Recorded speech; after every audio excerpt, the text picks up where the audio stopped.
Well, where did 10 weeks go? We're in week 10 of the high school football season, the final week of the season, and tonight the game of the week brings you Logan hosting the Lions of Payson. It's a non-region matchup. There are some playoff implications to this ball game. Payson is 4-5. They started this season 4-2, and then they've lost 3 straight, and they've lost in big fashion by an average of 43 points per game. The wheels have just kind of come off for the Lions. They're still eligible for the playoffs. They're looking for that third spot out of Region 10. They may be Mountain Crest's opponent next week in the first round. For the Grizzlies, they're 1-8, and they're looking to finish the season on a high note after working hard and just not seeing the fruits of that hard work come through. That's what happens sometimes in sports, in high school, and in all levels. So the Grizzlies with one more chance to get a W in the win column tonight on the Game of the Week.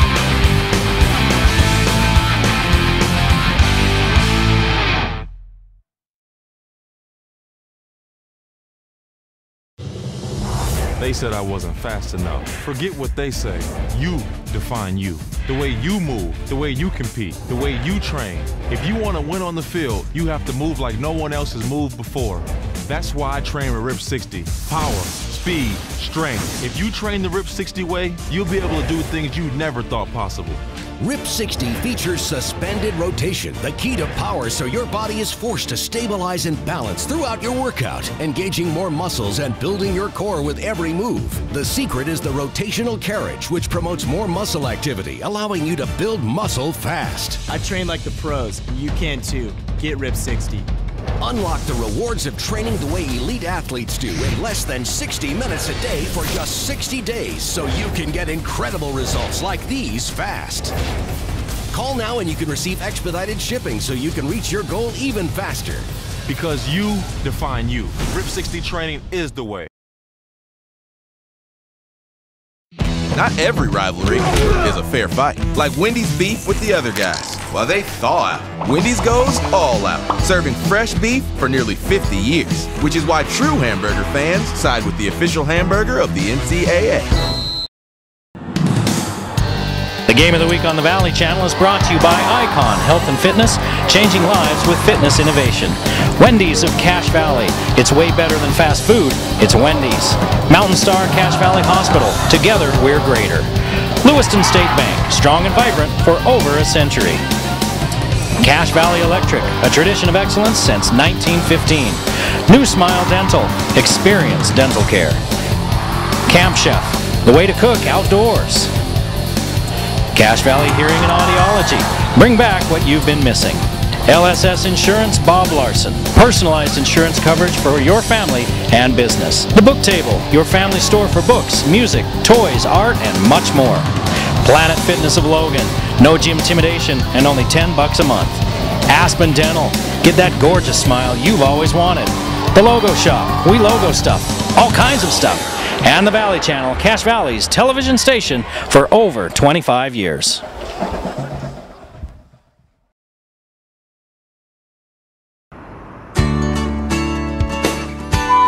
They would tell me something and I'd say, huh? And then they'd tell me again and I'd say, huh? And they'd say, never mind.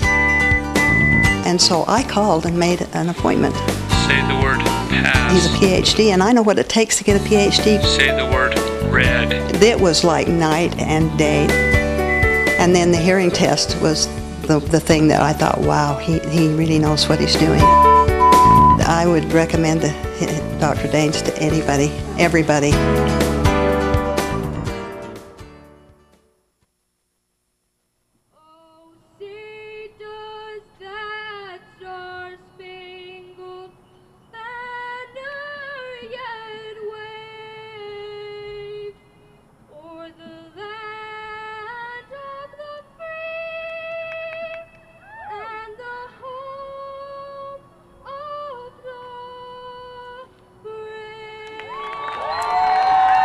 Nice rendition of the national anthem by a Logan student here. We're a few minutes before kickoff at Crimson Field. Payson visiting Logan tonight, a non-region game. Playoff implications, well, for Payson, they want to end the season with a win, but they are looking at another game that's going on. Salem Hills and Uinta. They're big fans of Uinta tonight. Uinta wins, and beats Salem Hills, then Payson's in as the number 3 seed. If Salem Hills wins, then things get convoluted. You're going to coin flips and play-in games. For the Grizzlies, they come in at 1-8, 0-5 in region play, and they're looking to end the season on a win as well, to take the next few months off, knowing that you won that last game and feeling that you're on the upswing. A senior night here in Logan, and only 11 seniors on this Logan squad. Payson hasn't, we talked about playoffs, Payson hasn't made the playoffs since 2012, so they're looking for their first playoff appearance since 2012. They're 2-3 in Region 10, 4-5 overall, starting 4-2, losing the last 3 by a combined 164 to 22, 47-point per game average loss. They got into the meat of their schedule as they started losing some key players to injuries. One of those players that they lost is their running back, their leading rusher, Chase Muniz. Chase Muniz was averaging over 5 yards per carry when he went down. He's been down for a couple of games, and he's one of those players for Payson that it's really been tough to lose. For the Grizzlies, they've lost 6 in a row. They did beat Ogden this year 34-20, and they last played this Payson team. They're actually 2-1 against Payson, but they haven't played since 1982. In 1967 in the Class A quarterfinals, the Grizzlies lost to Payson.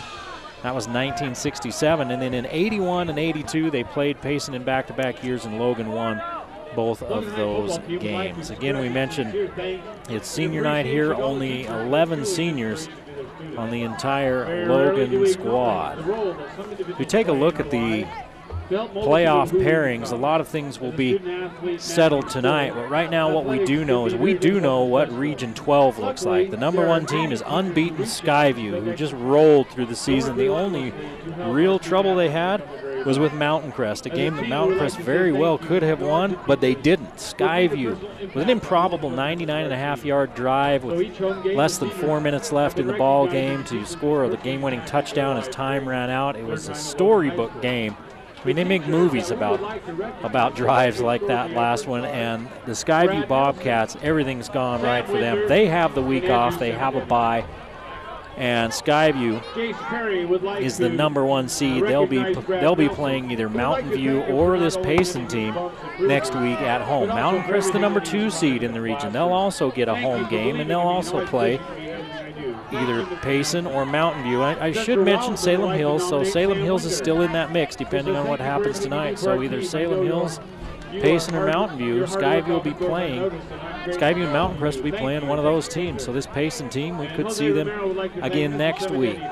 The Region 9 number 1 team that's also in the Mountain Crest bracket, that upper bracket, is Dixie, and they are a whale of a ball team. They're playing Park City. Park City won a coin toss, so they edged out Ogden. Park City will be playing Dixie. That one's down at Dixie. Stansbury ended up winning Region 11. And Region 9 is still up for grabs. There's one team that's won Region 9, that's Dixie. Then there's 4 teams tied right behind there for 3 spots. Snow Canyon, Pineview, Cedar, and Desert Hills. One of those teams will be playing at Stansbury. Orem and Spanish Fork, they're playing for the top spot. The number 1 seed out of Region 10 will take on Bear River, and that will be at either Orem or Spanish Fork, and Ridgeline will be at either Orem or Spanish Fork. So there's some of the local connections there. On the other side of the bracket, Tooele is the number 3 team out of Region 11. They'll be playing either Snow Canyon, Pineview, Cedar, or Desert Hills. And Bonneville is the number 2 team in Region 11, playing the number 3 team, Snow Canyon, Pineview, Cedar, or Desert Hills. So there's still a lot to be decided in this final week of high school football. For the game at hand, the Grizzlies will be kicking off, and Payson will take the field first.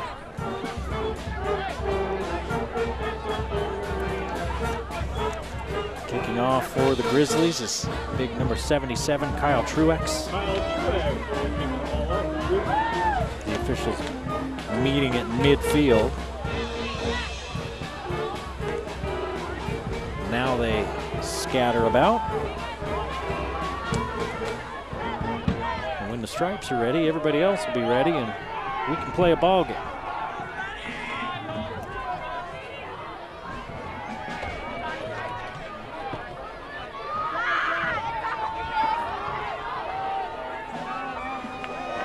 Truex from the near hash. Braxton Perez back deep for Payson.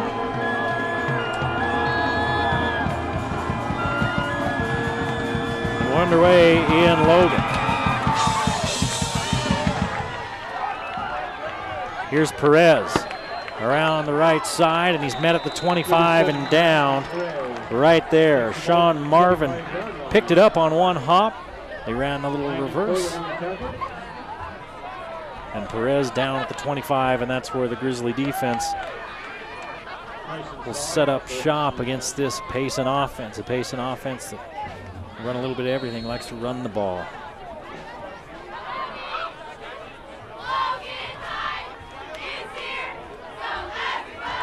Payson quarterback by Jaden Tueller. Tueller's going to keep. Tueller reads the end, keeps it. Wildman hauls him down after a gain of 5. To the 31-yard line. Second down and 4.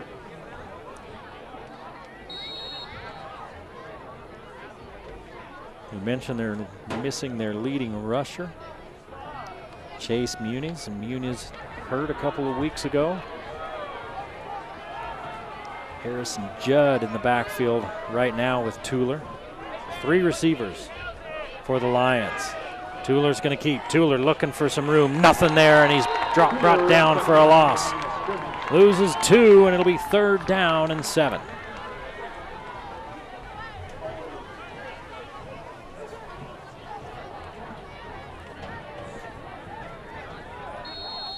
Wildman on the tackle. 3rd down and 7.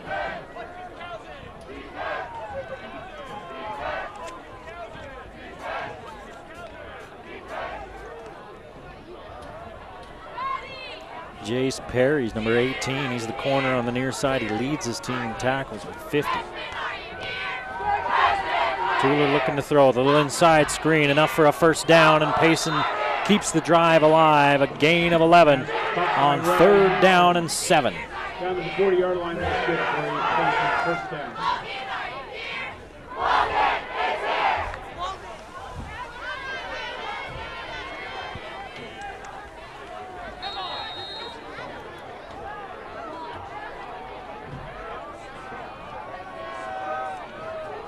Logan putting some pressure on Tueller, but Tueller stood in there until the last possible moment. Delivered the strike for the 1st down. And Logan with 6 up on the line.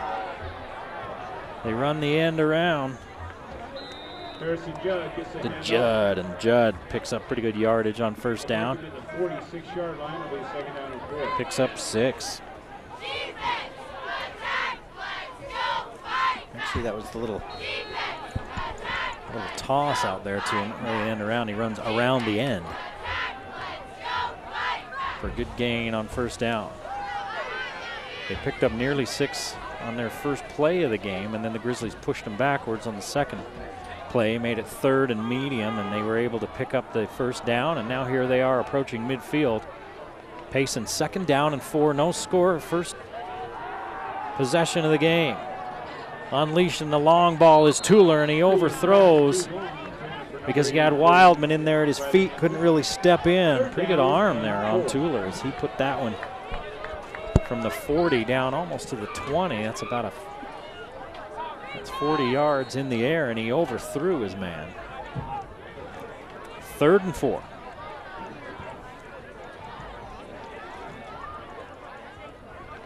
Grizzly defense looking to get off the field and get the offense on.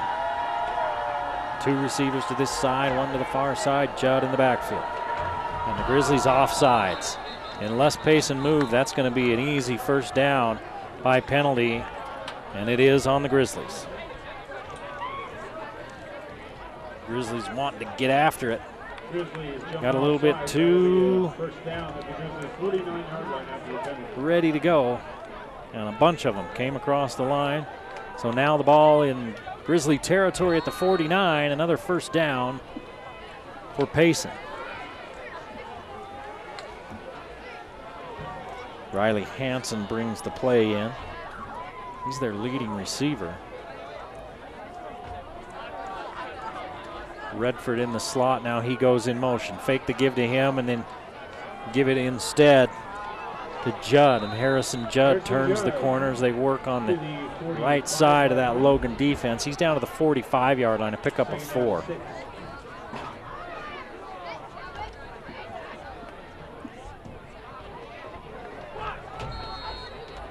Godfrey comes off the field defensively for the Grizzlies. One of those 11 seniors for this squad. Under 9 minutes to play in the first period. This is the first possession of the game. It's gone 30 yards for Payson. They've converted on a couple of third downs. They give to Judd again. He turns his shoulders and squeezes through a small opening and looks like he's got another first down.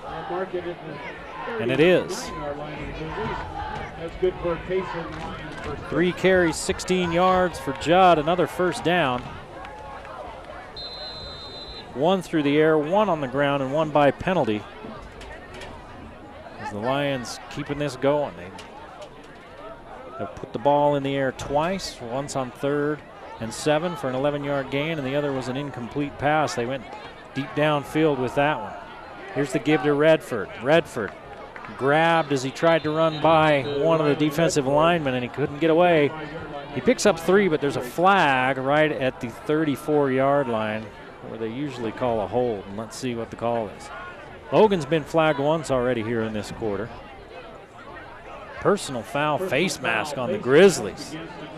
Ooh, so this one's going to be all the way down to the 20-yard line.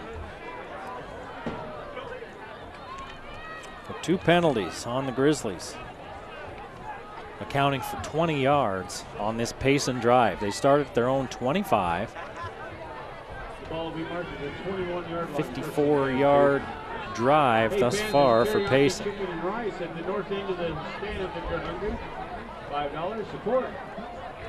8 minutes to play in the first period. Payson at the 21 of Logan. No score at Crimson Field.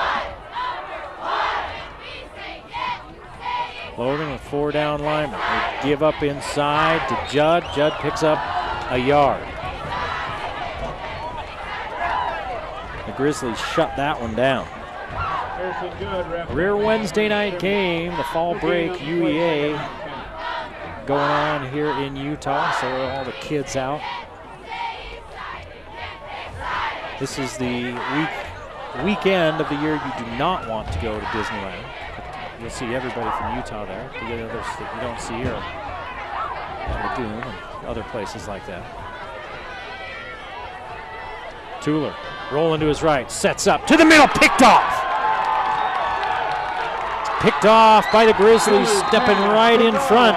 It's Kevin Nye. Kevin Nye picking it off and turning away the Lions' scoring opportunity. And the Grizzly offense will take the field with the ball at the 37-yard line. Check that, it's the 32-yard line. Math is hard. He's just stepped right in front of the intended receiver, did Nye. Took it away and headed the other direction. Payson with everybody up. Pass complete to Dodd. Dodd dragging a couple of defenders with him for a 6-yard gain.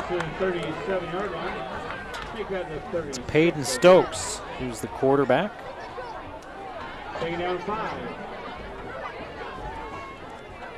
Stokes, the 6'1", 160-pound senior. Kate Thornley, quarterback for the Grizzlies.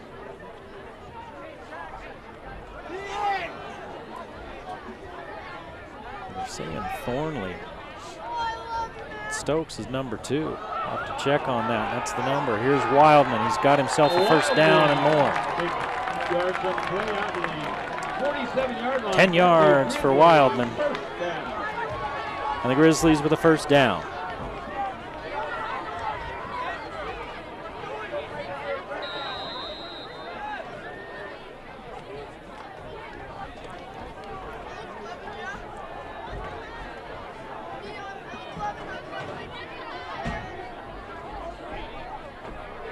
Godfrey in motion. Looking to throw to Godfrey, and he's in trouble. Down he goes, a big loss. pass was completed to there on first down. It ends up being about a 7-yard loss. a loss of 6 on the play. It'll be second down and 16. So 2nd and 16. 2 good plays for the Grizzlies after the turnover, and then that one puts them behind the sticks.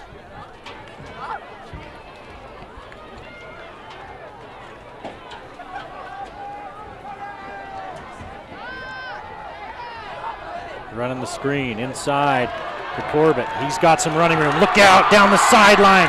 Making a move at the 40, and he's down to the 35-yard line.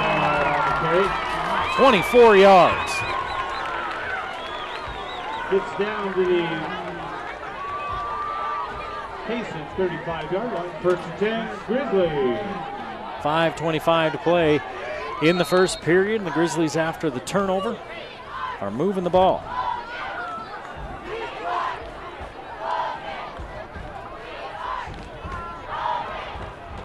Stepping into the throw and getting hit just as he throws the quarterback. He's looking for Wildman, and it's incomplete. Well, number 2 has been Payton Stokes.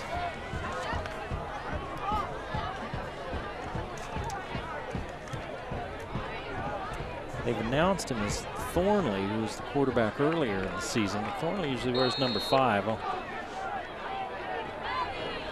check on that for you when we get a break. That pass was incomplete. It's 2nd and 10.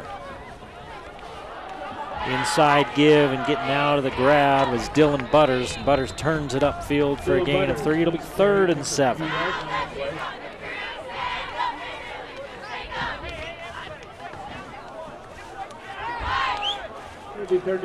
Butters leads the team in interceptions with 3. I think that last pick by Nye puts him in a tie with Butters for the team lead.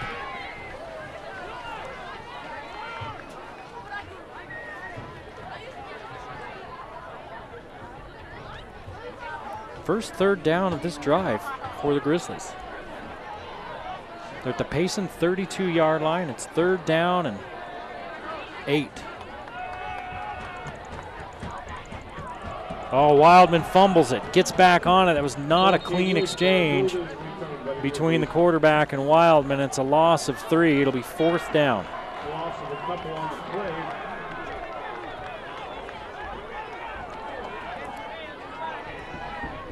Oh, that ball was recovered. Oh, they're gonna say Payson came up with it. Boy, it looked to me like Wildman jumped on it. It was right in front of our position. I'm looking down on it. I'm a long way from it, up in the booth, but it looked like Wildman got on that one. So that's a turnover. And the teams exchange turnovers on their first possession. They fake the give on the little counter to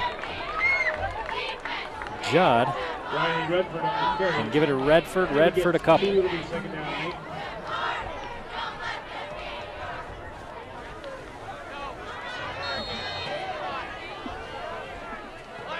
4 minutes to play in this first period. We're scoreless in Logan. Payson and Logan.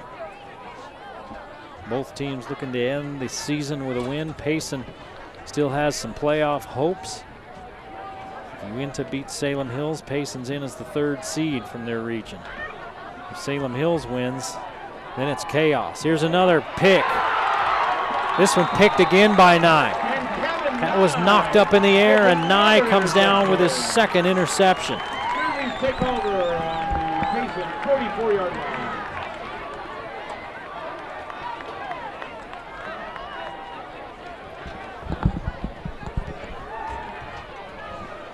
All right, I just got a confirmation from one of the coaches up here near me. It is Thornley.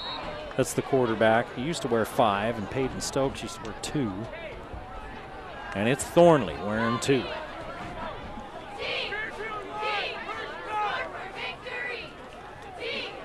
Thornley gives it off to Wildman. Wildman picking his way forward for 3.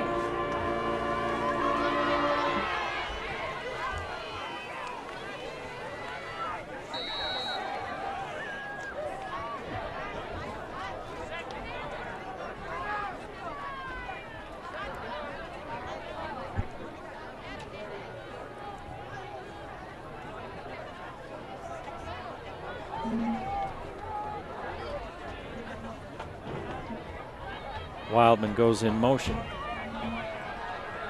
Thornley rolls that direction and now finds a hole. Spins forward across inside the 40 down to about the 39-yard line. To pick up a 4, it'll be 3rd down and 5. 39-yard line. 3rd down and about 5 for the Grizzlies. The Grizzlies fumbling on their last 3rd down, turned it over.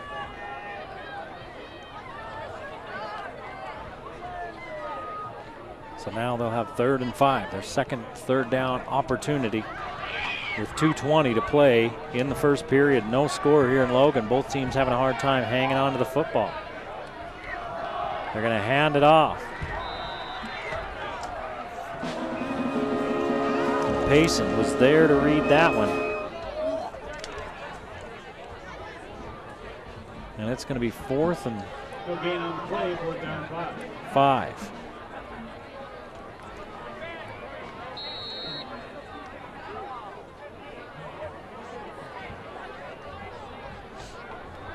They sent Butters one direction, like they were going to maybe throw that little swing out to him, and then they went the other direction, but Payson didn't bite. 4th down and 5. They'll do the same formation. This time they're looking at Butters, but they go up top.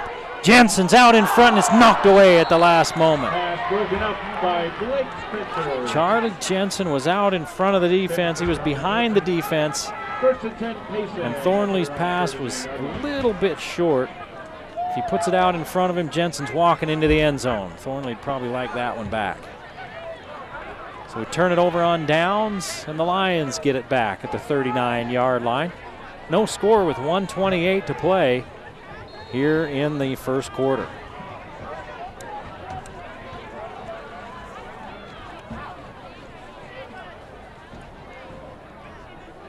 Tueller has to take that one off of his shoelaces, and he throws it low and behind the intended receiver, Hansen. Tueller's 1 of 3 with 2 interceptions here in this first period.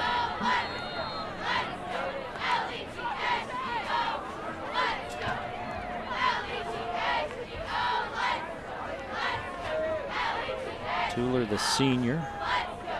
Logan Rides played a little quarterback for this Payson team as well. He's just a sophomore. Here's the give to Judd. Judd cuts it back inside. There's nobody home for the Grizzlies as he goes back outside. He's down to the 40-39 of Logan. 39-yard line. 22 yards for Judd. 39 yards on 5 carries, almost 8 yards a carry for Judd.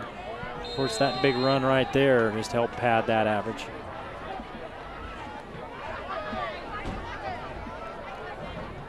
So for the second time, Payson in Logan territory with a first down at the Grizzly 39-yard line. Judd stays in the backfield with Tueller. Hansen to the top of your screen. And 2 other receivers in with Hansen. Judd changes direction, but he can't get away from the Logan defense. Tennyson Hadfield, 6'4", 290. He's a sophomore. Number 66. Eats Volkswagens for breakfast. 2nd and 12, and Judd with the 2-yard loss.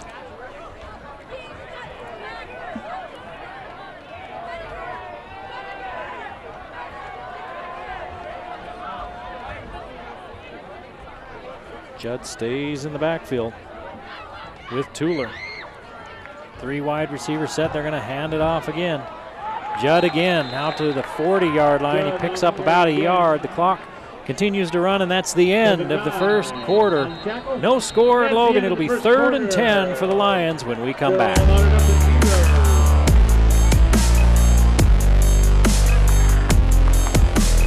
Who would like to welcome on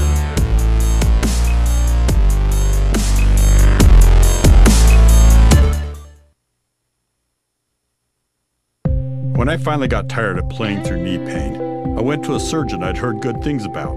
Best choice I ever made. My doctor was great, but so was the hospital. They presented me with all of my options, and they took time to help me make decisions. That's the way it should be. That's what led to this moment. And that look on Phil's face. Before your moment of truth, choose a health plan that partners with the Mountain Star Healthcare Network. Not bigger, just better. Okay, it's no score here at Crimson Field, and the Grizzlies are trying to stop Payson on 3rd down and 10 at their own 40-yard line. Well, the Logan 40-yard line. Tueller with only 1 completion. He's back to throw again, looking to his big tight end. He's got him. Wildman's there.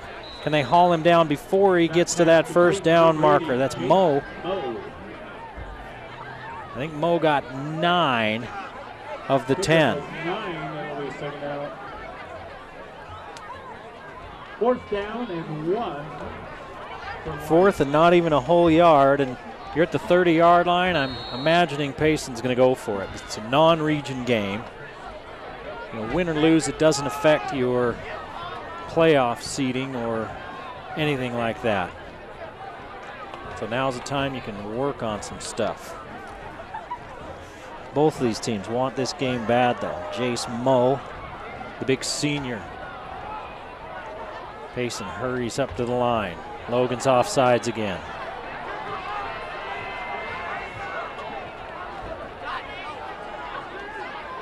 Logan's 3rd penalty of the evening.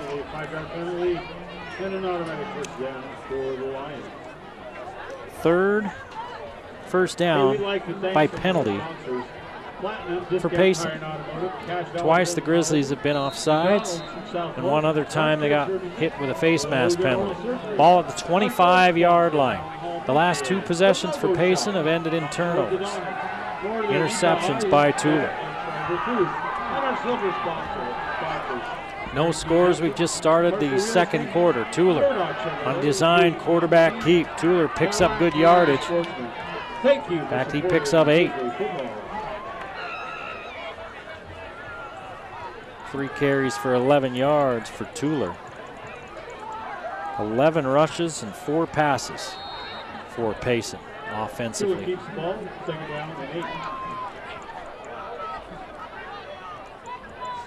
And of those 4 passes, they've completed 2 and 2 have been intercepted. Actually 5 passes, 1 fell incomplete. Right behind his receiver.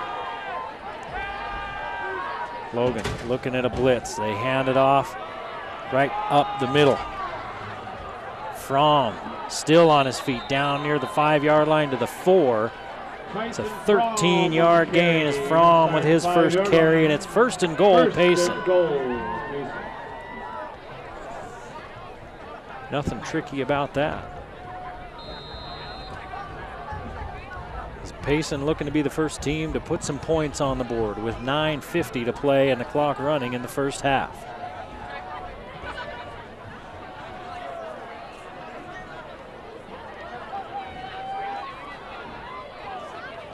They give it off to Fromm. Fromm puts his head down looking for the end zone. I don't think he found it. He looked like he was going to blow his way through there, and the Logan Grizzlies got a hold of him and put him on the ground before he could get in.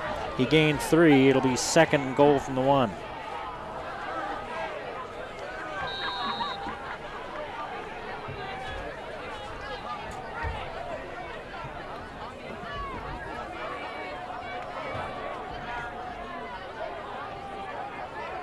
Cooper splits wide to the far side.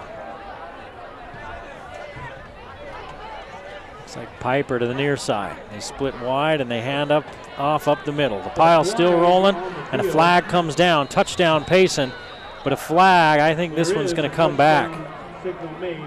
One of the Grizzly linemen looked like he was getting held, and let's see if that's what they saw down there closer to the action. One of those Grizzly ends, it looked like somebody had him around the ankles.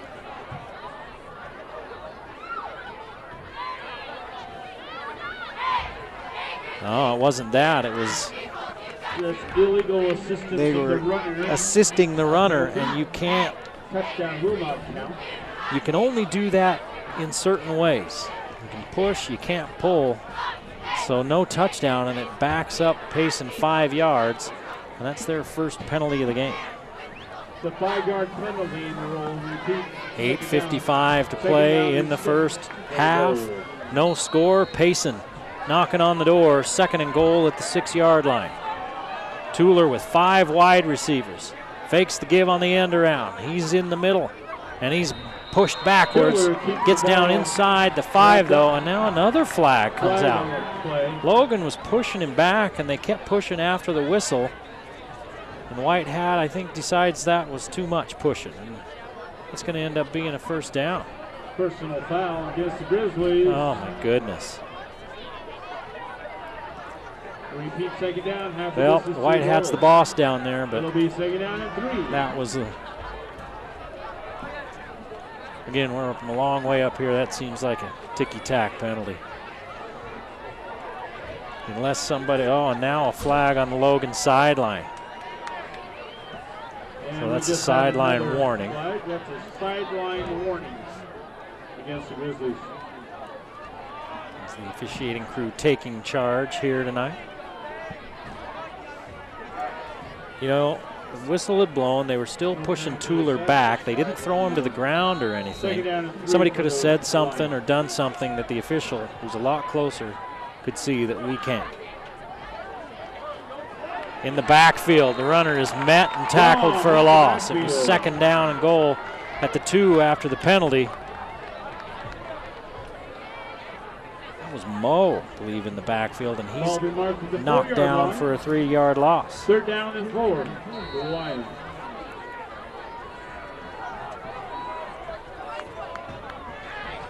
So now it's 3rd and goal from the 5. 8 minutes to play in the first half. And Payson had this ball down at the 1-yard line. Looked like they had a touchdown. Then there's been back-to-back penalties that back Payson up and moved him forward, and now it's 3rd and goal at the 4. They're going to hand it off, and there's some space for Judd, and Judd makes a man miss and gets into the end zone. Harrison Judd takes it around the left side, scores 6. Butters, the leading tackler on this team, had a chance at Judd back at about the 5-yard line, and Judd just kind of gave him the dead leg. Butters whiffed, and Payson scores first with 7:47 on the first half clock.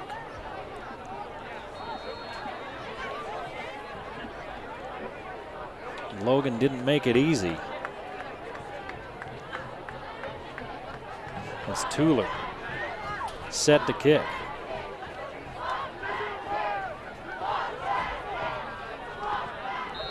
Tueller's kick is up. Tueller's kick is good. 7-0. Payson with the with the first lead late in the second quarter. 7:47 to play in the first half on the Valley Channel Game of the Week.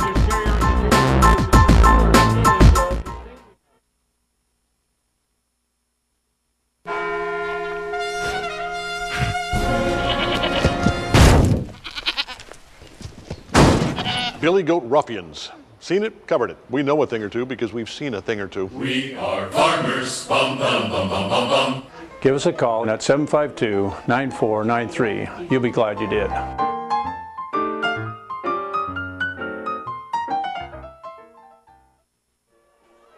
$7:47 to play in the first half. Payson leading 7-0 over Logan. 3 turnovers in this ball game. 2 for Payson, 1 for Logan.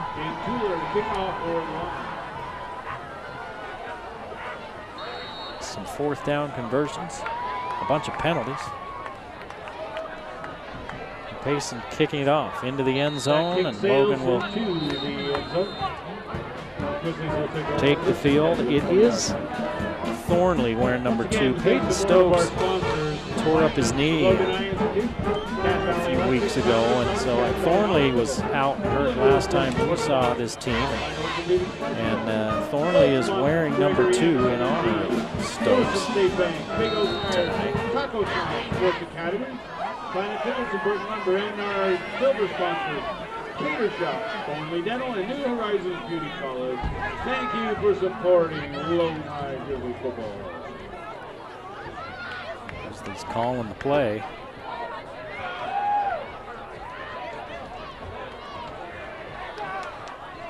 Two backs in the backfield.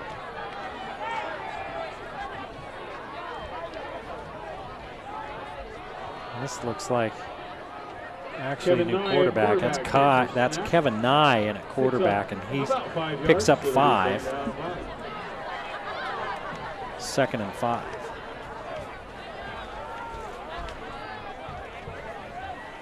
Thornley, the sophomore, Nye, the junior.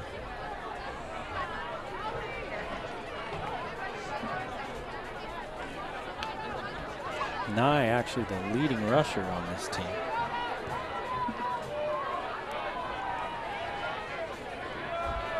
Nye in trouble. Down he goes. No chance for Nye. He stood back there. He's looking to the far side, and he loses 10 on the sack. So it'll be 3rd down and 15. It'll be 3rd down and 15. Godfrey brings the play in from the sideline.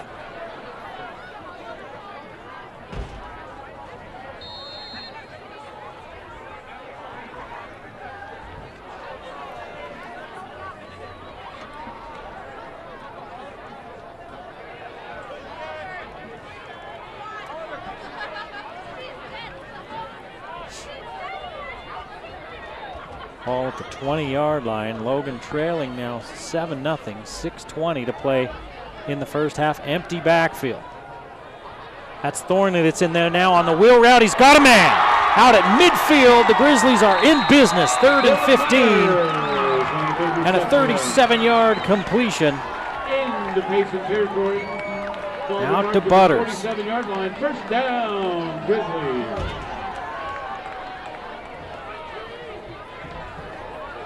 Thornley came back in.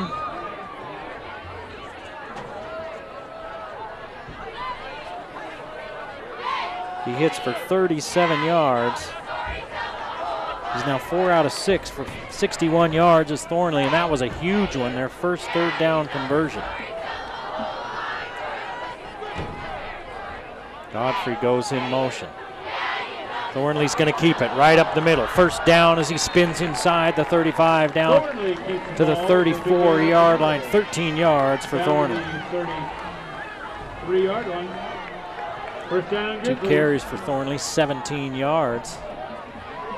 And the Grizzly offense has moved the ball here tonight.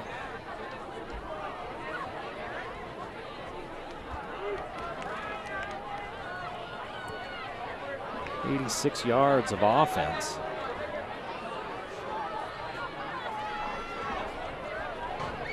Thornley's going to keep it again, right back up the middle. In a short gain. They had one drive that ended with a penalty, speaking of the Grizzlies. A gain of a yard for Thornley.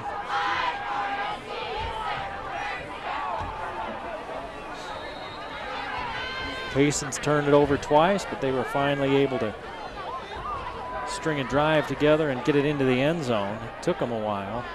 They got it in once, got it called back on a penalty. I think Payson ended up running about 6 plays inside the 10-yard line to try to score. And they finally did. And now a timeout on the field. Logan wants a timeout. I want to talk about this. It's 2nd down and 9. The Grizzlies down 7-0, wanting to get into the end zone.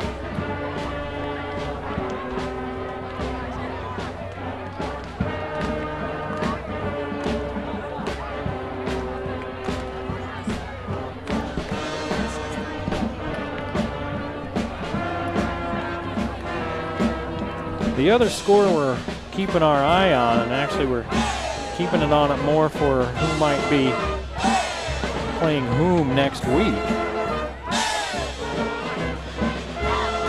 is the Salem Hills at Uinta score.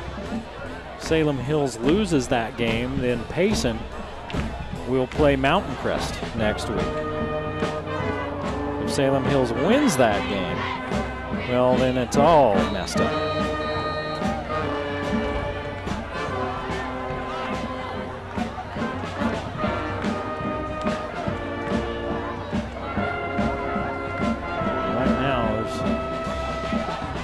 Score available for that one.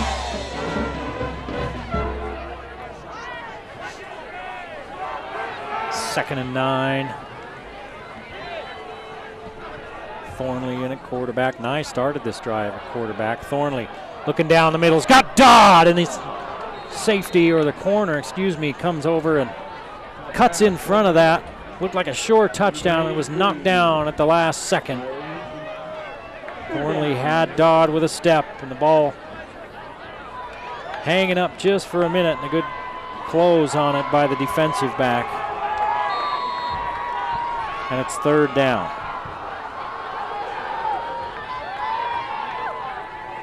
Third and 9.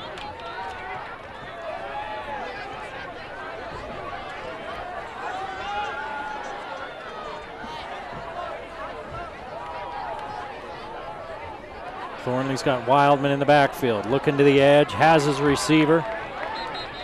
That's Charlie Jensen. Jensen, it's going to be, well, let's see where they spot it. And there's a flag in the backfield, flag that came down late. That one's right at the sticks where they're spotting it. Let's see the flag. Logan has had a pile of flags thrown on him tonight, 4 of them so far. Well, 5 including, if you include the sideline warning. And is it a post-play foul? If it is, right now it looks like it's enough for a 1st down. Personal foul on Logan. Now if it's a dead ball and they picked up a 1st down, with the pass play it'll still be 1st down, but it'll be backed up 15 yards. So another personal foul. So they did pick up the 1st down. My goodness. The Grizzlies are getting the short end of the flag stick tonight. They need to button that up. So it's 1st and 10 back at the 38. A little inside throw on the little slant, pick up of a couple. It was Corbett that caught it. Yeah, he only ends up picking a yard. He ran backwards.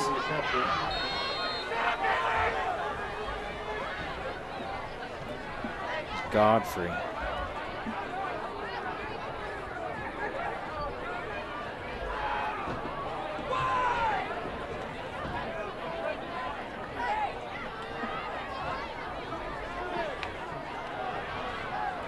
Thornley looking down the sideline to Jensen. He's got a step, he's got the ball, he's got a touchdown.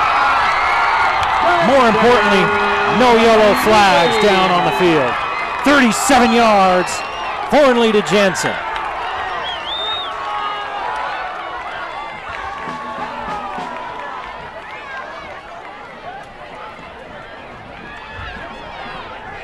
Pass complete to Thornley to Charlie Jensen for 6. So we're a PAT away from a tie game. 3:43 to play in the 1st half. And Thornley's put some good balls up in the air. There's been some good plays made by Payson defenders to knock them down. Kind of hung up there just for a second, and they've been able to close and knock them down. That one was right on the money. Logan's going to go for 2.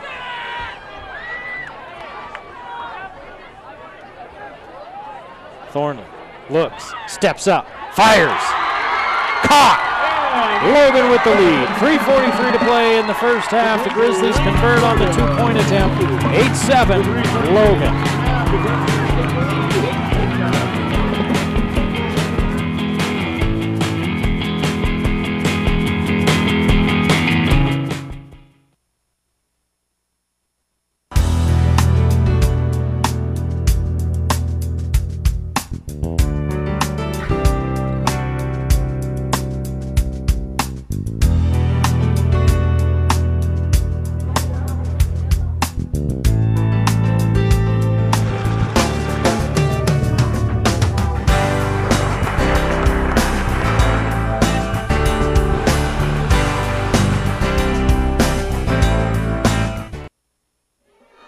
Logan with the lead, 8-7 with 3:43 to play in the 1st half. The 37-yard touchdown pass from Thornley to Charlie Jensen was a thing of beauty. And then Thornley delivering on the pass on the 2-point attempt, and Truex with the line drive picked up at the 10-yard line. This time they're going to keep instead of run the little end around. Payson with pretty good field position up at the 39-yard line as Braxton Perez returns it for the Lions. He brings it back to the 34-yard line. First and 10 for the Lions.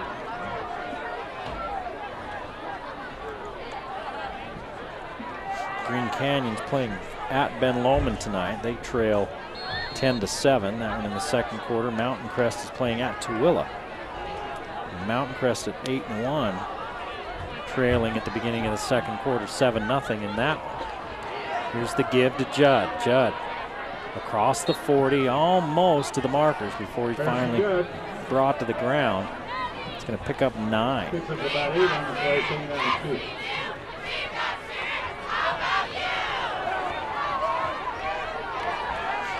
I say he went down after a gain of 8. He's got 45 yards on 8 carries, does Judd.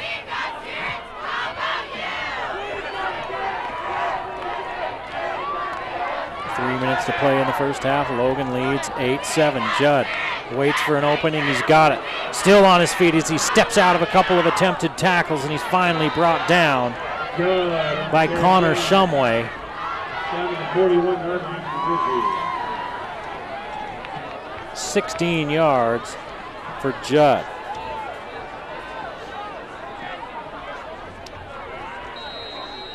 $61 yards now for Harrison Judd.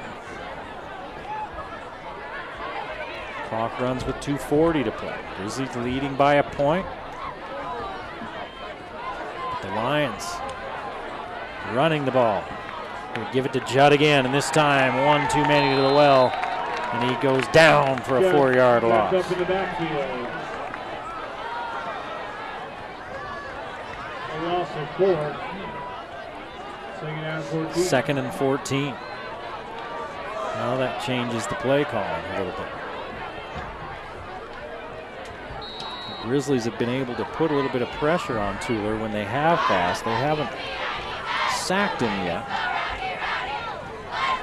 Tueller's dropped back 5 times. He's only connected on 2 of those attempts. We're under 2 minutes to play in the half. Tueller fakes the give, in trouble, down he goes! And Wildman the first one there. A loss of 7. Dr. Wildman in there and makes the sack. It's a big loss.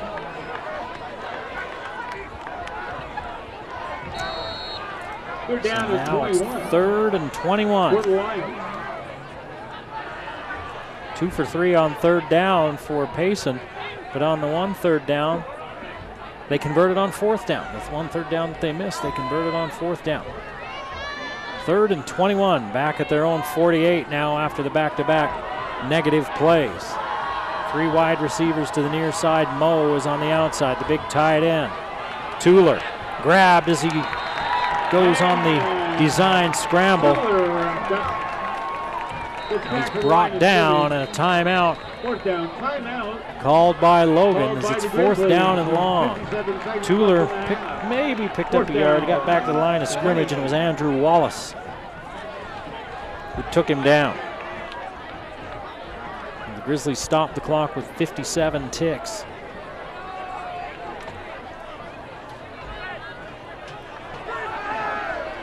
Payson will kick the ball at their own 49-yard line.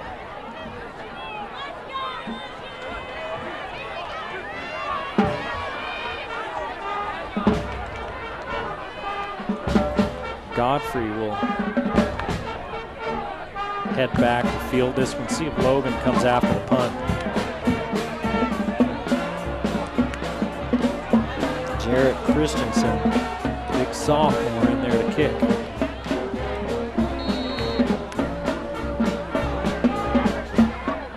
Now they run a man on late.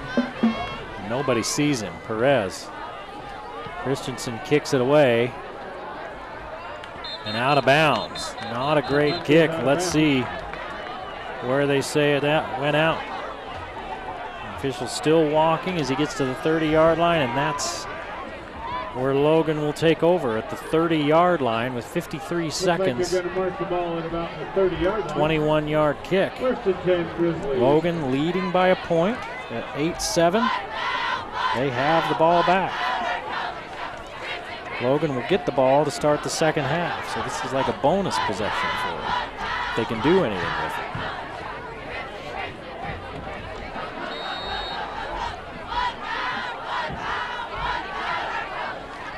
Thornley's the quarterback. Nye played quarterback on the last series for a couple of plays, then gave way to Thornley.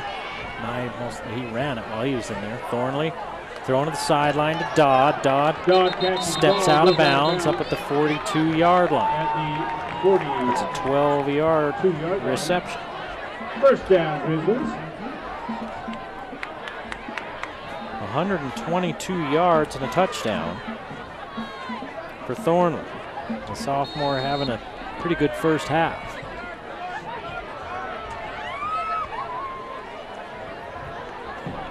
Four wide receivers, two each side for the Grizzlies. Wildman in the backfield, he'll stay in the block. Thornley's gonna run, jumps out of the pocket, goes across the 50-yard line and steps out of bounds right at the 50. Well, yeah, right about the 50-yard line, a pickup of 8, and he stops the clock. 40 seconds, and the Grizzlies at midfield. Again, the Grizzlies haven't been shy to try to push the ball downfield through the air here in this first half. They've only been able to connect on the one to Charlie Jensen for 37 yards and a touchdown. Thornley's had receivers twice before for long balls, and the defenders were able to close on him right at the last second. Looking at Dodd to the sideline, he can't come up with it. It'll be third down at 2. So now for the Grizzlies, you just need to get the first down. 37 seconds on the clock. It's 3rd and 2. You need the first down, and then you can start thinking about what else you could be doing.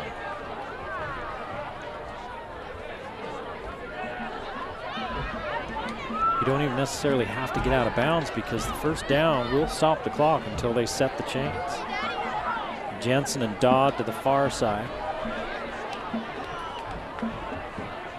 Corbett to the near side, along with Niederhauser. They try to run the ball. Thornley caught the backfield, timeout. And he's caught for a loss. So they had 2nd and 2. They're running and humming along there, and then now they end up with 4th and 3.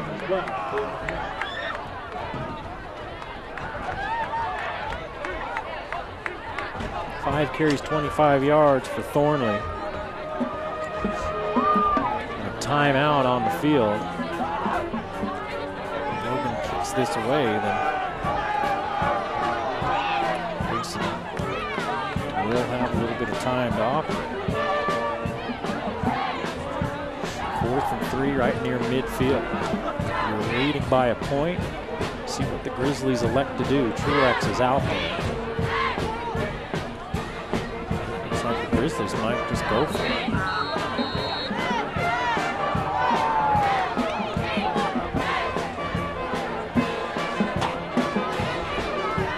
Thornley could also kick it away.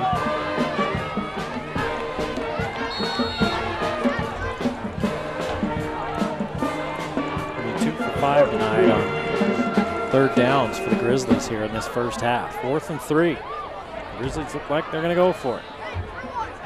They've got a man, it's Dodd. They've got a first down. Dodd makes the catch, gets to the 45-yard 6 yards on 4th and 3. And the Grizzlies, they stop the clock on the first down. Dodd with 24 yards on 3 catches. Now the clock starts as they set the ball. And they blow the whistle, dead. Somebody moving early, or where's the flag? Yep, Logan's moving early.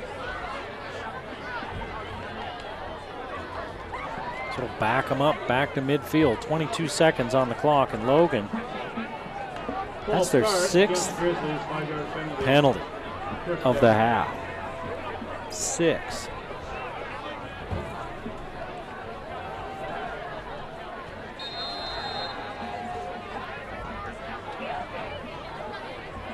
47 yards on 6 penalties. Up top they go. Dodd's got a step. Can he find it? It bounces off his chest. Thornley put it right on him, but that was a tough catch to make. Dodd was looking over one shoulder. He was kind of looking over the inside. The ball drifted outside, and he had to kind of turn around looking way back over his head. Couldn't find the ball. It hit him right in the chest. I mean, it was a perfect pass, but it's hard to turn your body around like that, leaning over backwards, looking up into the lights. And where it hit him right in the numbers like that, figure he lost it in the lights.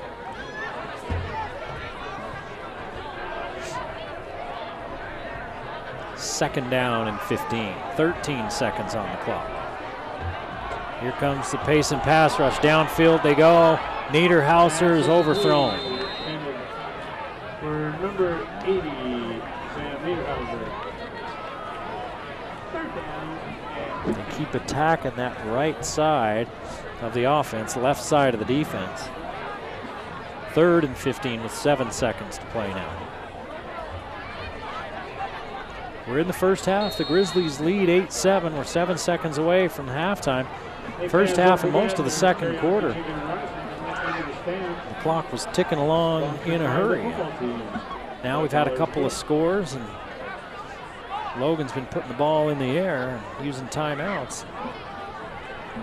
Game slowed down a little bit. Wildman in the backfield. Charlie Jensen loses the ball. It's 4th and 15. There's 2 seconds on the clock, so the Grizz will have to go up top.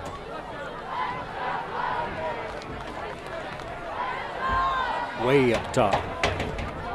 See if they run something like a hook and ladder or some sort of trickeration, or if they just try to heave it up there. And if you're Payson, you'd think you'd play about 4 guys back deep. Keep Logan out of the end zone. They're going to play it. They're playing with a 1 high safety. They're playing the defensive backs way off the receivers. Thornley's going to throw across the middle. It's going to be intercepted. Intercepted on the last play of the first half. Thornley's picked off. 2 turnovers apiece for these teams. And a 1-point ball game as we go into the locker room. Logan 8, Payson 7. You're watching the Game of the Week on the Valley Channel.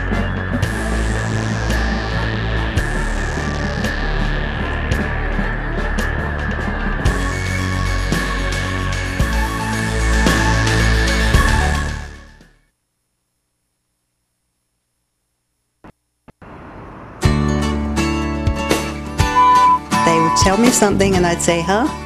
And then they tell me again and I'd say, huh? And they'd say, never mind. And so I called and made an appointment.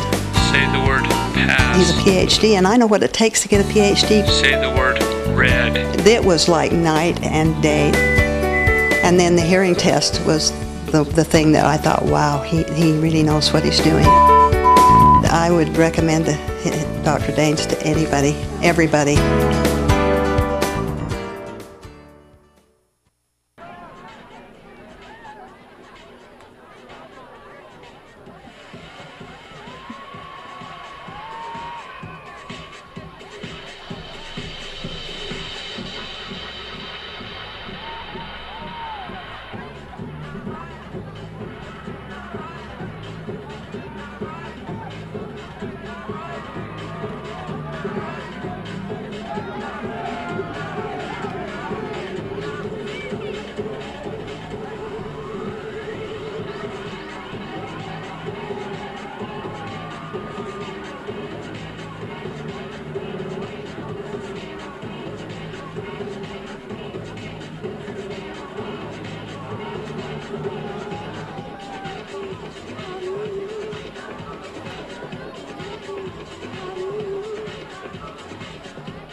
big hand for your Logan High.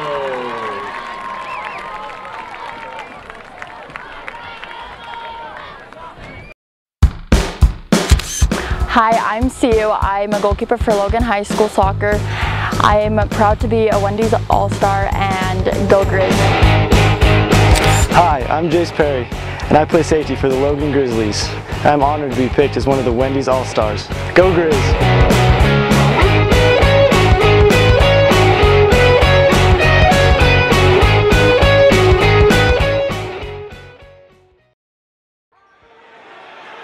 Honestly, my favorite sound in the world is that swish in the net. During practice, I strive to hear that every time I shoot the ball, just because it's what perfection is. I was probably 1 year old when I had a basketball in my hand. My dad has coached basketball since before I was born. She would come to my practices and start dribbling the ball, and eventually she was picking it up a lot quicker than some of my high school athletes. The role of a point guard is to make the right decisions in critical situations, and I think that helps me a lot in my life. She works every single day. It's really motivational that she can do all that, especially for me because I take that from her. I've always been told in the past that my body type is not fit for Division I basketball. I'm not strong enough, or I'm not tall enough, or I'm not quick enough, but I don't care because I'm gonna do whatever it takes to get to that level. She has a really great outlook on things, and she's quite mature in that way, not letting failure keep her down. My parents and my family have sacrificed so much for me. I owe it to them to be the best person, athlete, and student that I can be no matter what, and that's what I strive to do every day. All the hard work that she's put in that nobody has ever seen, it's incredible. She can never make me not proud of her. I don't fear failure. I fear not reaching my full potential because I know in my heart that I can be something bigger than I am right now.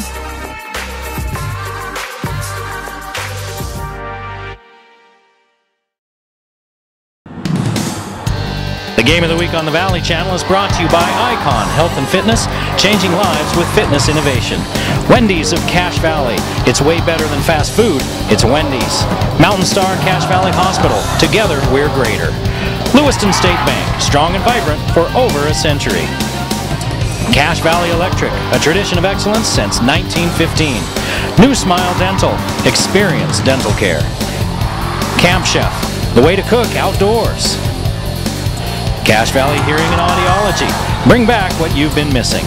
LSS Insurance, Bob Larson. Personalized insurance coverage for your family and business. The Book Table, your family store for books, music, toys, art, and much more. Planet Fitness of Logan. No gym intimidation and only $10 a month. Aspen Dental. Get that gorgeous smile you've always wanted. The Logo Shop. We logo stuff. All kinds of stuff. And the Valley Channel, Cache Valley's television station for over 25 years.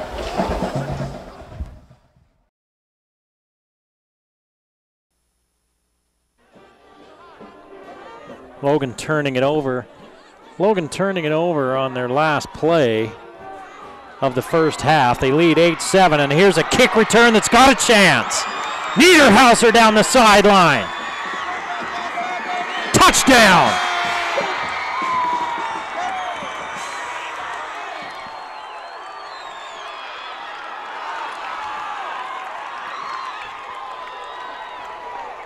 The Grizzlies put it in the end zone on the opening kick of the second half and extend their lead. Touchdown Grizzlies. Jason Bowe returns it all the way for 6. Sam Niederhauser, the senior. One of those 11 seniors on this team. Right down the near sideline. And the Grizzlies lead 14-7. Looks like they might go for 2 again. Yeah, they're going to. Here comes Thornley.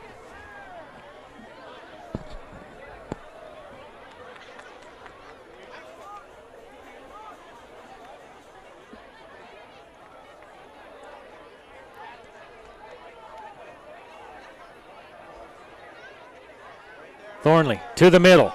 Pass a little bit behind the intended receiver, so the PAT is no good. And 14 seconds into the second half, the Grizzlies extend their lead to 14-7.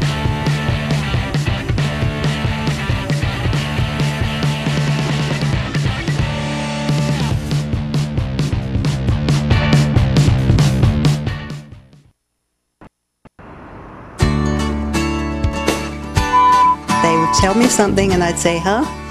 And then they'd tell me again and I'd say, huh? And they'd say, never mind.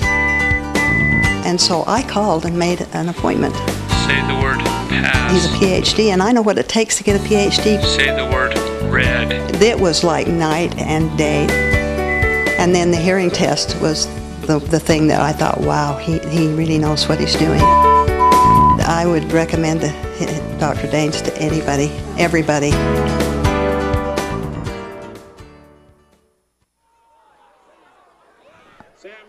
11:46 to play in the third period. The opening kickoff of the second half taken back for a touchdown by Niederhauser. Logan leads 14-7, and now they just dribble one downfield where it's picked up by big number 89 Jarrett Christensen, and he returns it up to the 42-yard line. 42-yard line. The Lions will have a 1st and 10.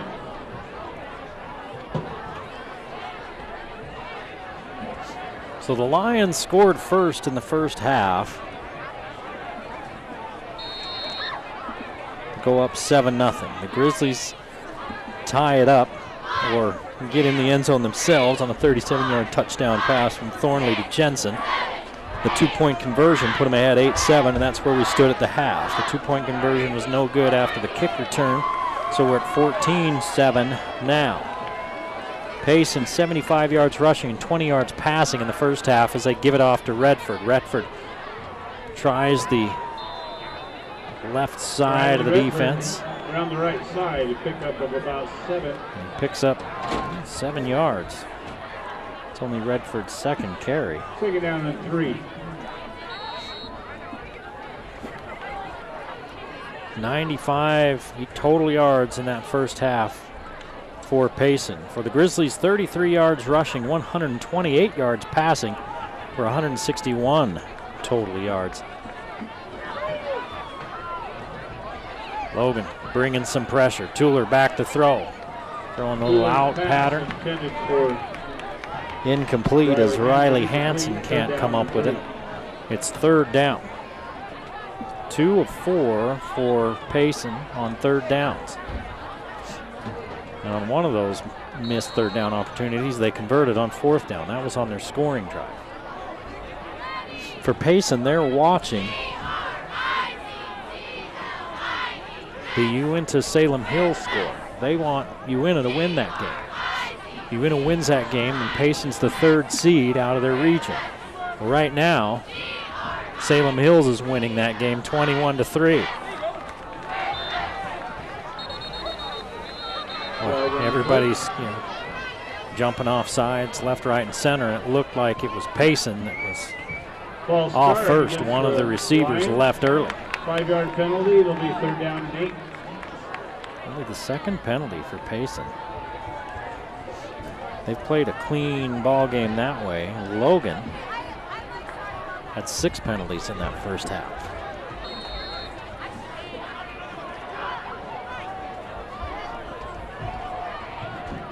So it's 3rd and 8 instead of 3rd and 3. 2 receivers. They throw the screen over the middle. This one's got a chance, but a good play defensively. The Grizzlies sniff it out and stop it short of the 1st down. 4th and 2. Let's see who that was. That was Wildman.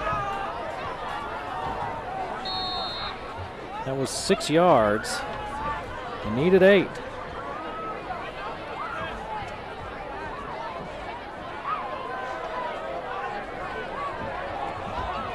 Payson looking like they're going to punt the ball. It's only the 2nd time the Lions have punted tonight. On 4th and 2. And they will kick it away. High. Good kick. Godfrey calls for a fair catch and makes it at about the 13-yard line. So Logan leading 14-7 with 10:13 to play in the 3rd quarter will take over. Grizzlies trying to finish the season on a high note. Ball's on the 13-yard line, first and 10 Grizzlies.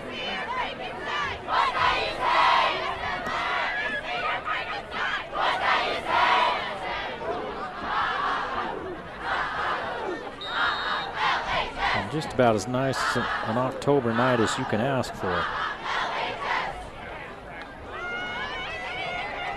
Green Canyon's gone out in front of Ben Lomond now, 17-10.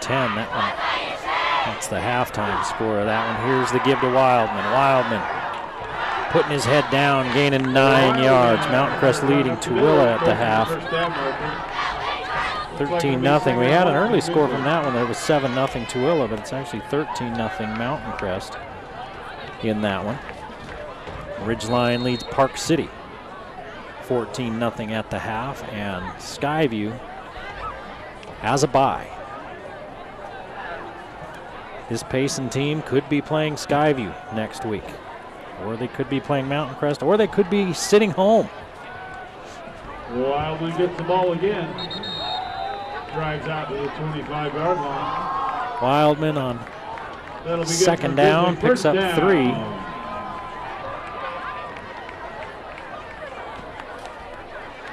And the Grizzlies pick up a first down.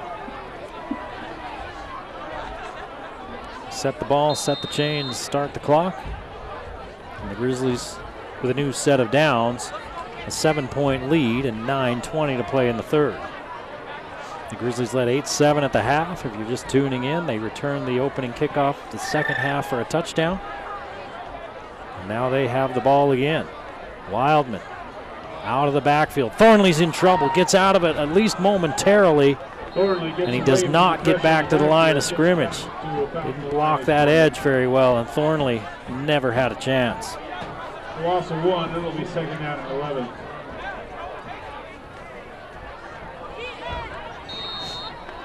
Wildman comes off. Dylan Butters into the ball game for him.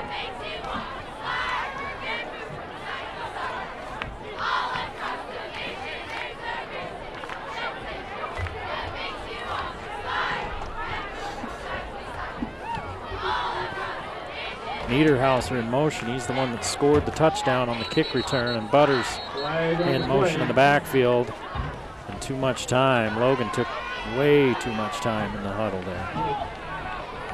Delay a game is a call against the Grizzlies. 5-yard penalty. Take it down to 16. 7th penalty for Logan.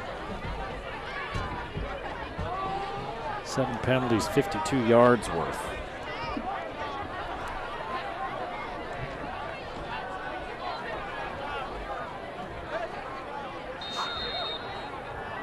So it'll be second down and about 16.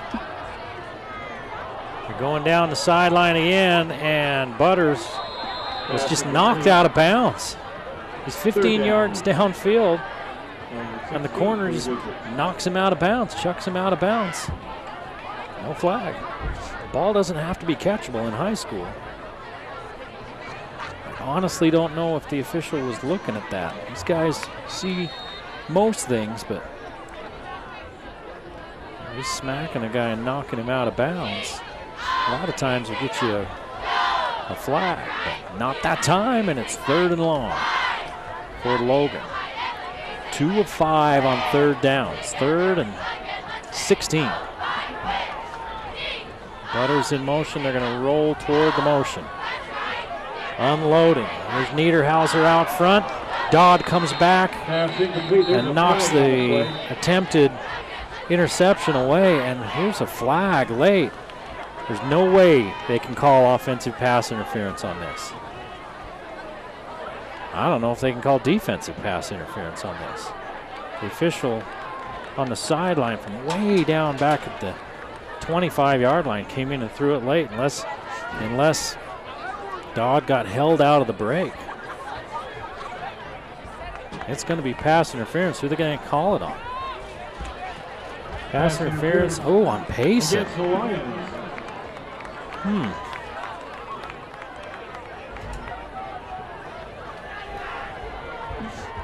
No, it looked like that was clean from both sides. From way up here, when you're officiating, it's all about angles.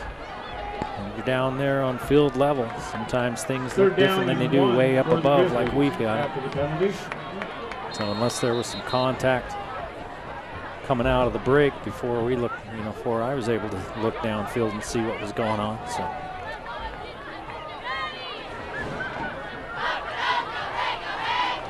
Jensen and Niederhauser to the near side, 2 backs in the backfield with Thornley, and it's 3rd and 1. Because it's the yardage on those pass interference. It's not an automatic first down.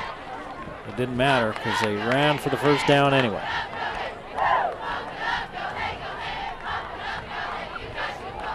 Dylan Butters on the carry. Butters. He picks up the Grizzly first down.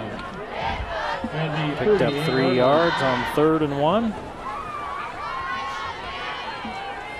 And the Grizzlies' drive stays alive. 7:45 to play in the 3rd period. Grizzlies lead 14-7.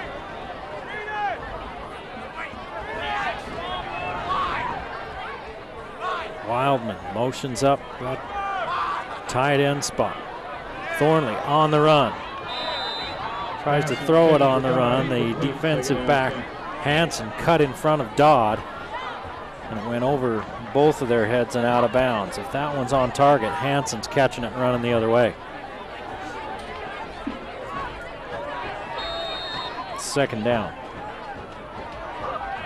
9 of 16 for 128 yards for Thornley.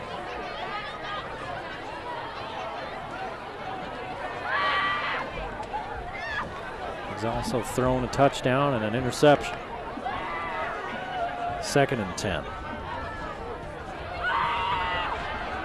Running the screen inside to Corbett, and he can't come up with it. Pass to Corbett incomplete. 3rd down and 10. They were able to get good yardage off that play when they ran it in the first half on one of their drives, and it looked like they had it set up and blocked pretty well again. Corbett didn't pull it in.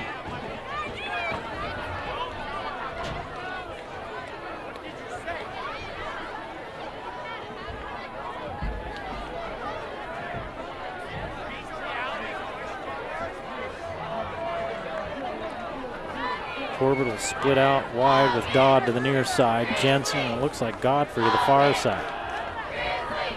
It is Godfrey. They're going up top to Dodd. Dodd over his shoulder and incomplete. And I think the defensive back, Hansen, got his hand in there at the last second, and that's 3rd down.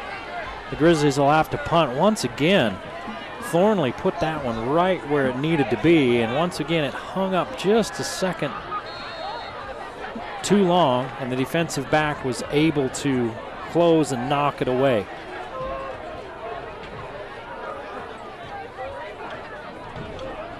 Good plays by the Payson defensive backs more than anything else. Thornley's been putting them right there. It's kind of a high snap on the punt. They get it away. And then it bounces sideways. The 32-yard line. 6-yard line, it'll be 1st and 10 Payson. I'd like to thank again some more of our platinum sponsors. It's at the 27-yard line. McDonald's and South Logan Yard Care Services. Logan Oral About a Surgery. 37, 38-yard punt. Sponsors, the Logo Shop. Payson will take over. Trailing by 7. 7:04 to play in the 3rd. And our silver sponsors, 14-7 Logan. Bank of Utah and Cook Martin Colson PC. Thanks for the great support that you provide to Logan High School. Redford in the slot. Judd with the give. Nope. Tooler's going to keep it. Nice fake. Butters hanging on to Redford, and he picks up 6.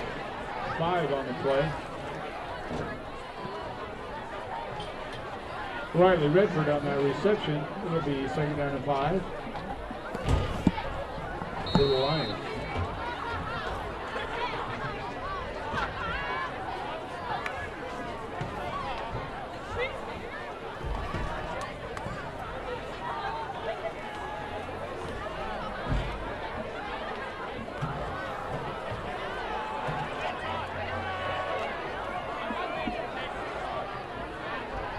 Tulin looking to throw again. Over the middle to Mo, the big tight end. He throws the jump ball. Mo goes up and gets it.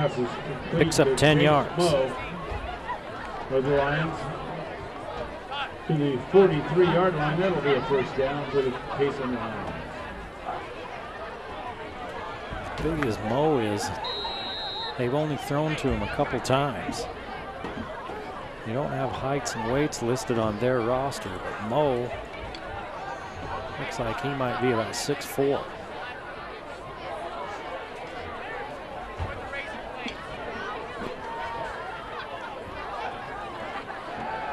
Tuller across the middle, another one that's going to be picked off. Picked off by Jensen.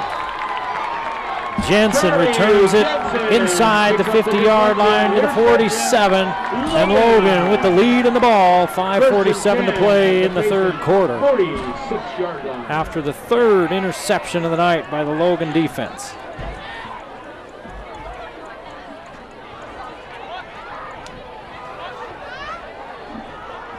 Two of them have been on tipped balls over the middle. The third was Kevin Nye stepping right in front of a receiver when Payson was in scoring position. That was on the first drive of the game. Payson looked like they were going to march right down and get in the end zone, and Nye steps in front, intercepts it inside the 20.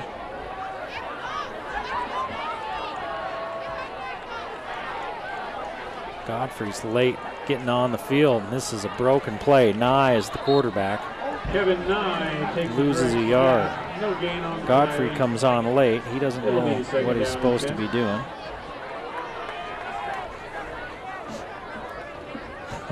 Nye gets the snap, turns around, there's nowhere for him to hand it, so he just runs forward and loses a yard. The Grizzlies looking like maybe they're going to run the ball a little bit, maybe work on the clock some. With Nye in at quarterback. Thornley's a sophomore, Nye the junior. Butters in motion. They're going to give it to him on the end around. One of the Lions knifing through, makes the tackle. It's Uribe back to the 50-yard line. It's a loss of 4. In this possession, well, this possession's been kind of a comedy of errors for the Grizzlies. They get the turnover, and then offensively, they're struggling. Pawnee into the ball game.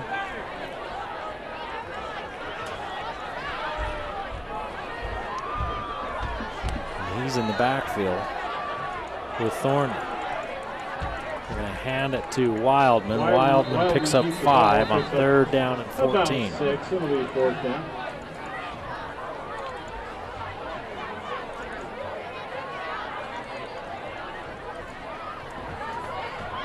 The ball right at the 45-yard line. The Grizz end up only gaining 1 yard on those 3 plays. And under 4 minutes to play now in 3rd, and the Grizzlies leading by a touchdown. They're going to kick it away.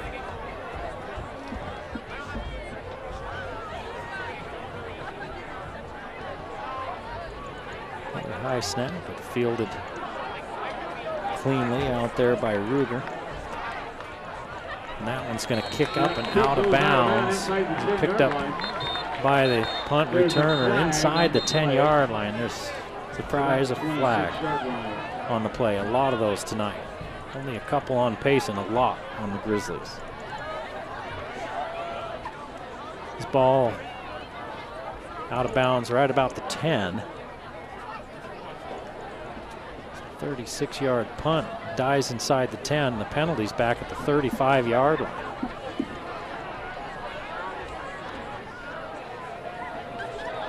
Let's see who it's on.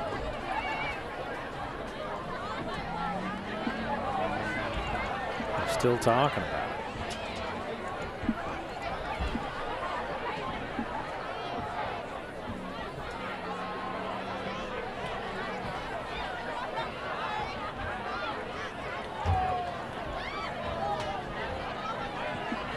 Dead ball unsportsmanlike. on Logan. Oh my goodness, they've been called for personal fouls, unsportsmanlike conduct. And so that will be out at the 25-yard line. Wait, they threw that flag out at the 25-yard line. So this punt went out of bounds inside the 10, but because of the penalty, oh my goodness, because of the penalty, it's out at the 41-yard line. I think if I'm the coach and I find out what happened on that one, somebody might be standing next to me for the rest of the evening.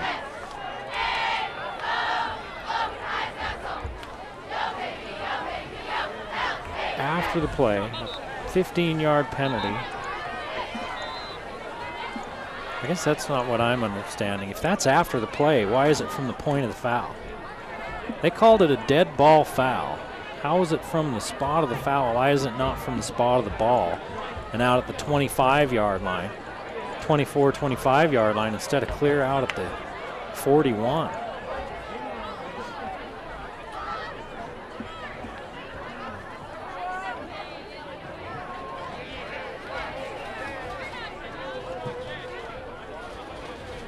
Coming over and explaining something. That's what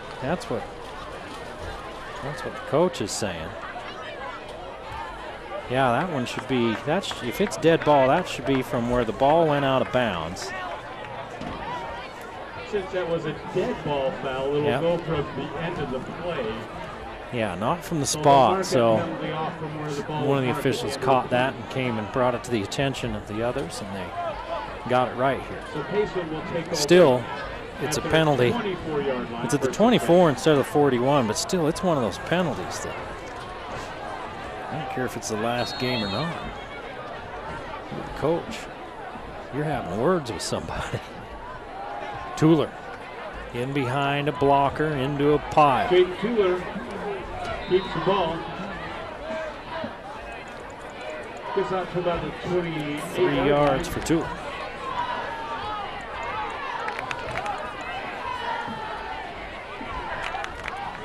A lot of penalties in this game. 8 on Logan. 3 on Payson.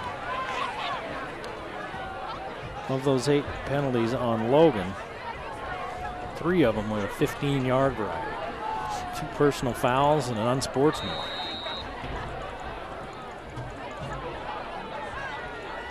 Second and 7. Tuller set to throw again. They break on the ball, and Godfrey just wasn't tall enough. Hansen just blocked him out and took it away. Godfrey saw it. He broke in on the ball, and Hansen stepped in front just like a basketball player looking for a rebound. Out to the 44-yard line is 1st and 10. Payson.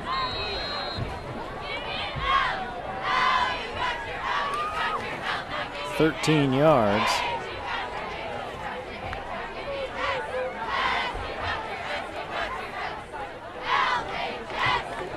Payson with a first down. 2.5 to play in the third. 14-7 Logan. Here's the give to Judd. He loses it. No one around him. He just lost control of the football. I tell you, that football gets a little slick when it's cold. It's not extremely cold tonight. But the ball will get cold and it'll just slide out sometimes. 6-yard loss for Harrison Judd. Got 11 carries for 51 yards after that loss.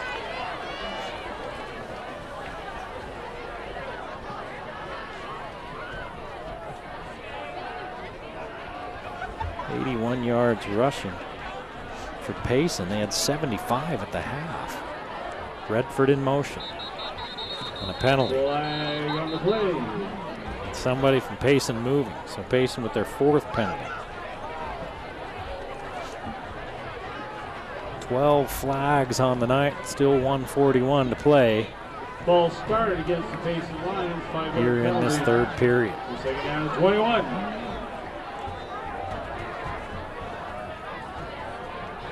So 2nd and 21. Ball pushed clear back to the 33-yard line.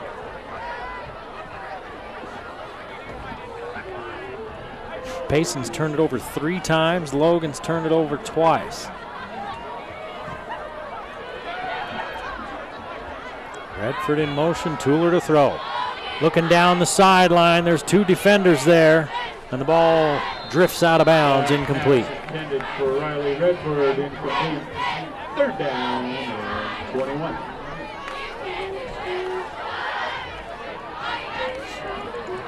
Third and 21. Logan defensively. See if they bring some heat after Tueller.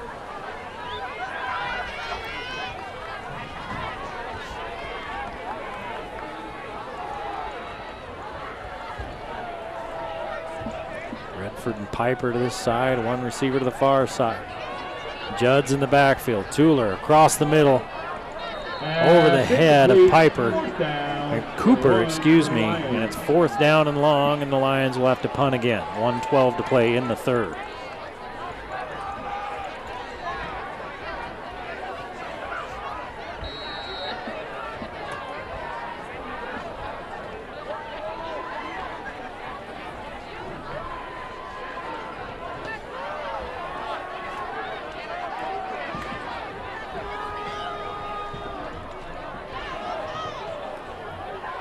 High kick, not real deep. Godfrey calls for a fair catch, hauls it in at the 37-yard line. So Logan with some decent field position to start this possession, leading 14-7 with 1:05 to play here in this 3rd quarter. Logan trying to end the season with a win. They haven't won a game since they defeated Ogden earlier in the season, 34-20. They were in the ball game with Green Canyon. They've had a couple of games where they've been in the game and had a chance, and things just didn't go their way down the stretch. And they're more than in this one, they're leading. The give to Wildman. Oh, that's Nye. Picks up about 5 on the play, 2nd down 5. Now he's got 4 carries for 0 yards. He's taken a couple of hits for a loss, and that one got him back even at 0. Where they spotted, they're going to give him more like 6 yards, so he's got a yard on those carries. Got that negative yardage back. Niederhauser and Jensen to the far side. Dodd, the tight end, to the near side. Nye in the backfield. They're going to fake it to him, and Thornley around the corner. Stop and start down to the 48-yard line of Payson. 8 yards and a 1st down. 8-yard line of the Lions. 1st and 10, Grizzlies. I don't think the Grizzlies even have to run a play. There's 15 seconds in the clock running. I think if I'm Logan, I don't run a play here. Yeah, you got a lot of time on the play clock, and that's what they're going to do. They're just going to get into the 4th quarter leading 14-7. You're watching the game of the week on the Valley Channel. And the Citizen line is 7. Hey fans, get you excited and ready for the Logan High School weekend.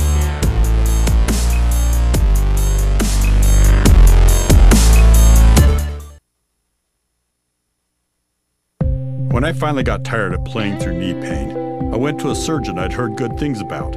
Best choice I ever made. My doctor was great, but so was the hospital.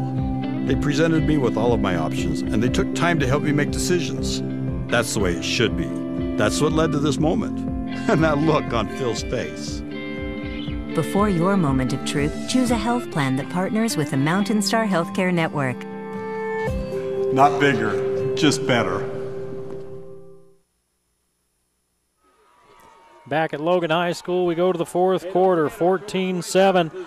Logan with the lead. I'm Eric Olson, been with you for 10 weeks. Can you believe that it's been 2.5 months of high school football? Nothing goes faster than a football season. We'll have a couple more games for you here on the Valley Channel. Next week, the playoffs start next Friday. Mountain Crest and Skyview will both be at home. The week after, even if Mountain Crest wins, if the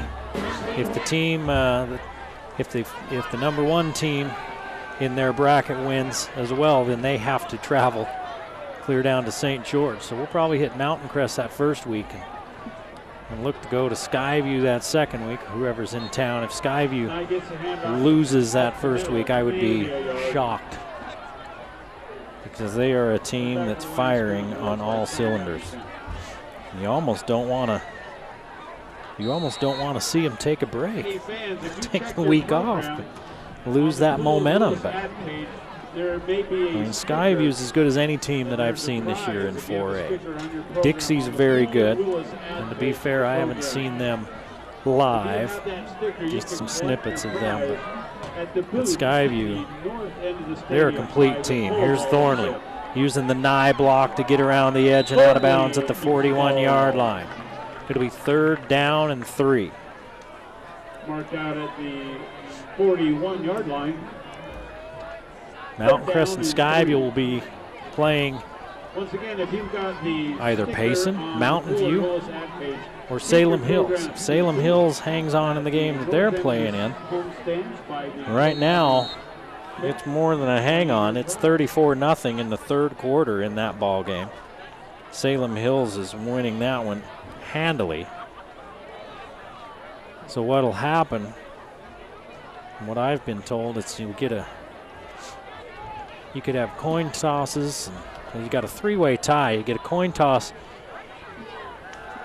and we'll see how that coin toss goes to see who makes it in. So Payson can go anywhere from the 3rd seed to not even making the playoffs tonight.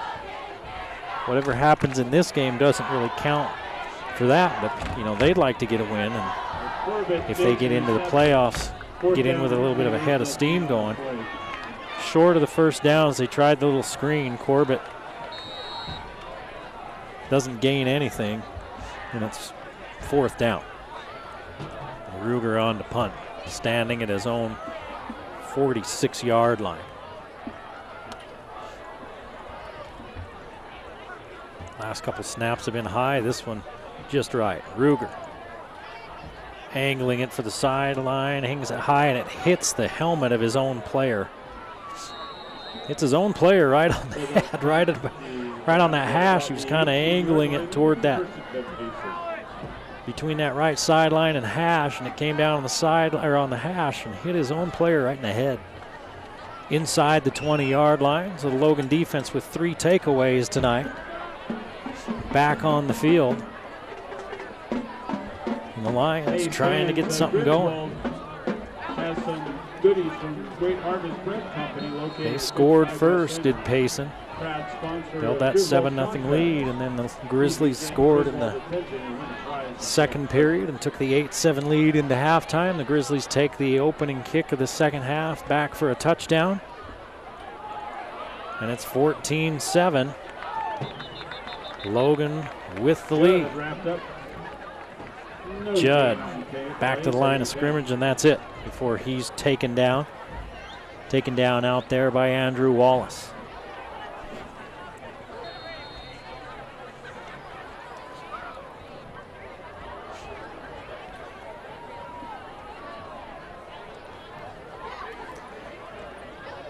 Cooper to the near side, 2 receivers to the far side, Tueller with Judd behind him. Or next to him on his right side. Throws the little out pattern. 84 makes the reception. Piper. Ball is caught by Piper, but there's a flag back in the vicinity of a hold. Let's see what the call is. 9:42 to play in a 7-point ball game. Logan on top. Another personal foul. Another personal foul on Logan. With a blow to the head.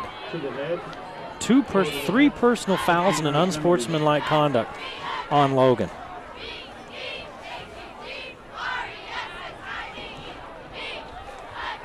Nine penalties. Coach Anderson out on the field wants to know what's going on.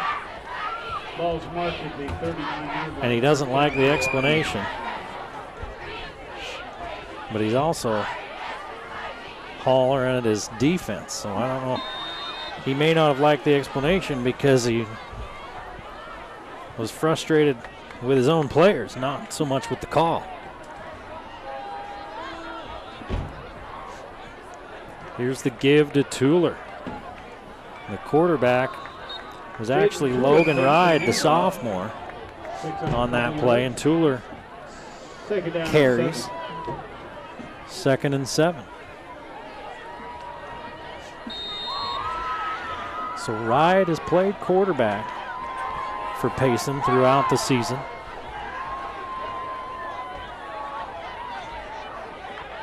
Off and on, and he's on there now. The ball up at the 42 of Payson. Under 9 minutes to play. Logan leads by 7. Ride looking to throw. Nearly picked off. Ball almost picked off, incomplete. 3rd down, 7. Boy, if the Logan defender, Chris Shotbill, gets his hands on that one, he may have scored. He got his hands on it. He couldn't keep him on it. The receiver turned into a defender there. Helped knock it away. 3rd and 7.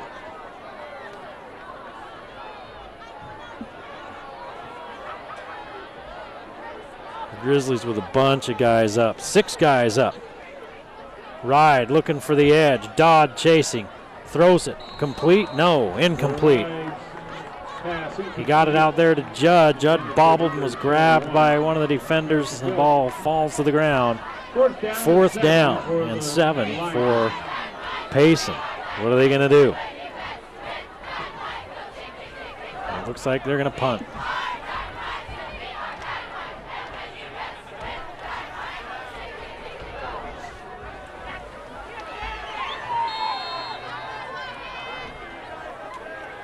Godfrey comes on late to field this.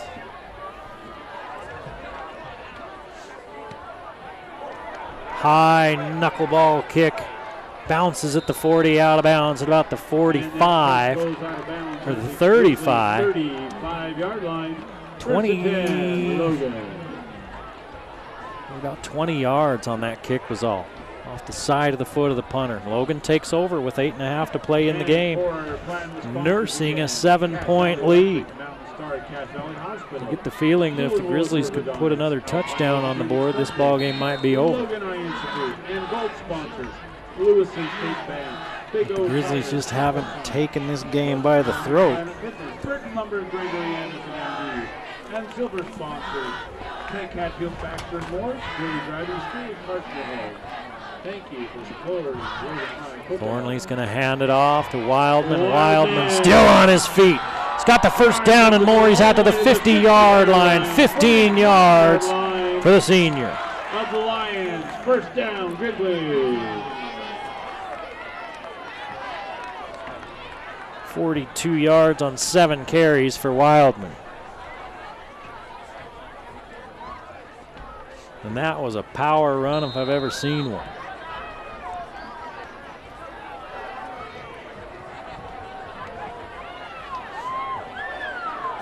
Corbett and Niederhaus for the far side, Jensen to the near side, and 2 backs in the backfield. Now Wildman will vacate.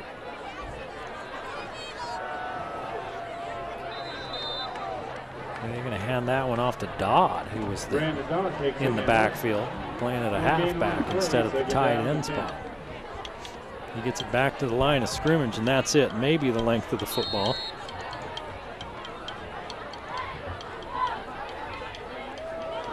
Second and 10.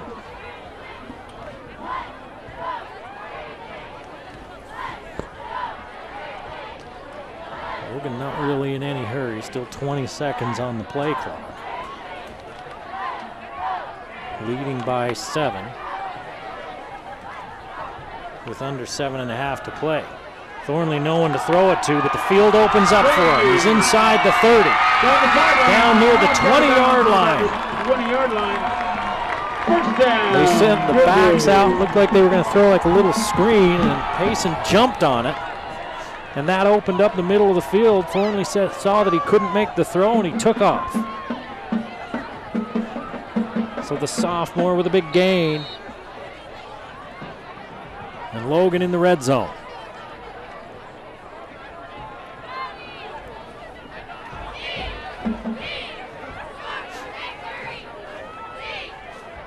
Jensen, Corbett, and Godfrey to the far side. Dodd to the near side, and Wildman in the backfield. They're going to look for Dodd. Dodd pitches it back, and that's not Wildman, that's Truex. Truex down inside the 5-yard line. A little hook and ladder type play for the big man, Truex, who lined up as a tight end. Pass complete to Dodd, then he pitches it off to Truex. Kyle Truex, the 6'3", 283-pound junior, gets a chance to run the ball. The Grizzlies pulling out all the stops, wanting to get the win on senior night.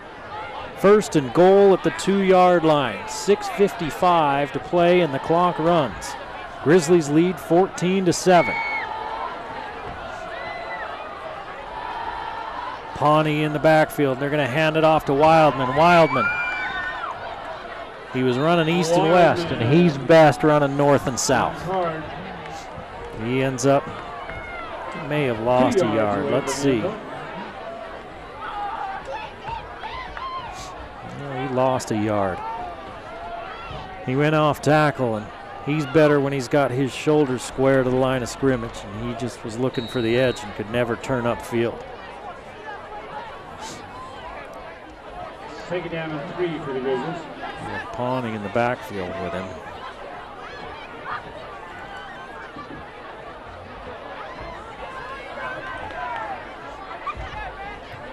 Here's the pitch to Wildman. Now he turns it up. Wildman off the right tackle. Gains some yardage back. It'll be 3rd and goal at the 2.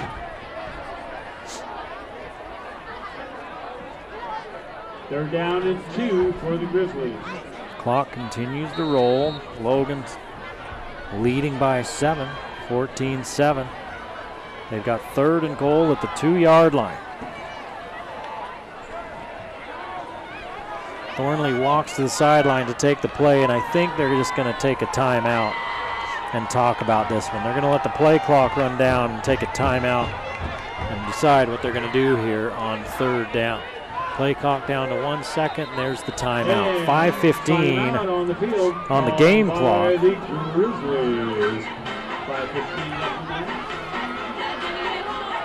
All the Valley teams are winning tonight. Skyview's on a bye. Mountain Crest is beating Tooele. It's Logan winning here, and 2 yards away from making this game look more and more like it's going to be in the win column. Green Canyon is beating Ben Lomond, and Ridgeline is beating Park City.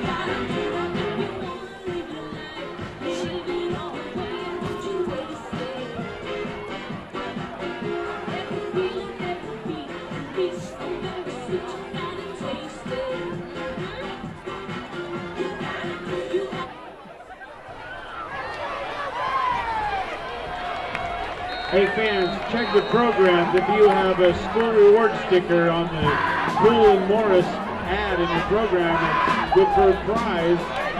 Take it to their booth at the north end of the stadium to claim their prize. Now they're back out on the field. Logan needs 6 feet for a touchdown. See what they dial up here. Press coverage on the outside. Niederhauser in the slot, giving it straight ahead to Wildman. Wildman stood up at the 1 yard line. 4th down and 1. 4th and 1. And why is the clock stopped? Now it's running. 4th and 1. The ball at the 1. And Logan's going to try to punch it in. and see if they can't put this game away. Senior night at Crimson Field. 4th and goal.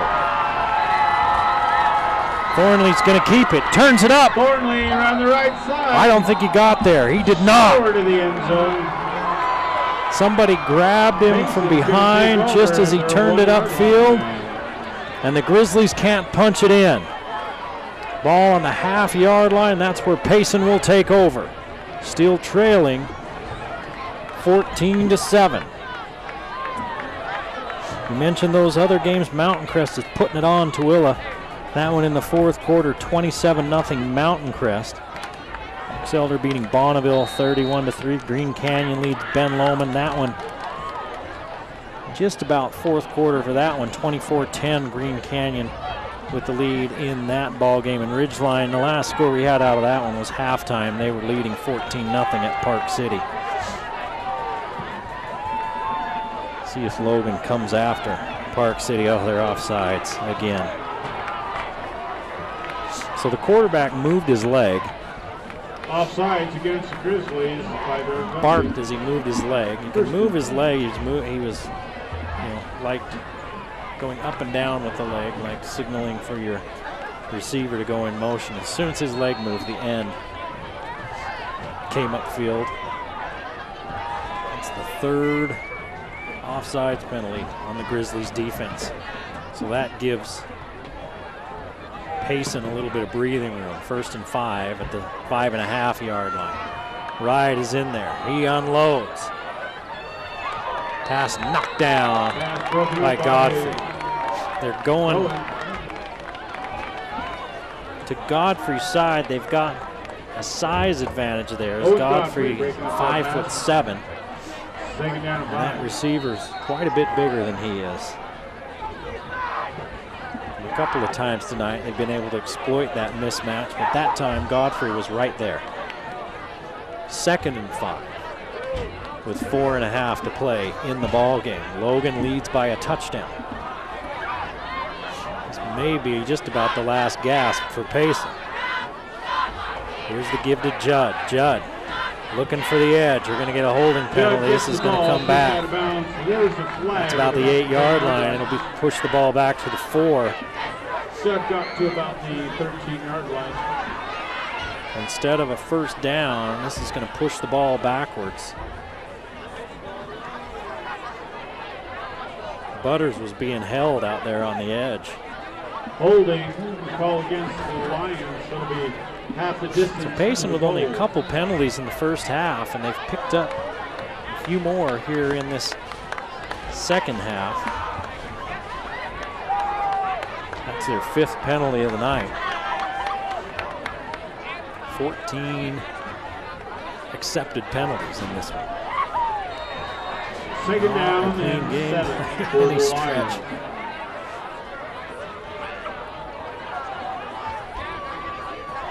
The Grizzlies looking to hold on for the win. There's 4:27 to play in this ball game. Grizzlies lead by 7. They had the ball 1st and goal, couldn't punch it in on 4th and goal from the 1. Now Payson's taking over. Right, out to the edge, it's picked off! Shotbell puts it in the end zone, and that might have put this ball game away. Christopher Shotbell on the interception. Add 6 to the Logan. He just about had one earlier in this quarter, and the receiver was able to knock it away from him, and that time he sat on the pattern, made the break, took the ball out of the air, and put it in the end zone.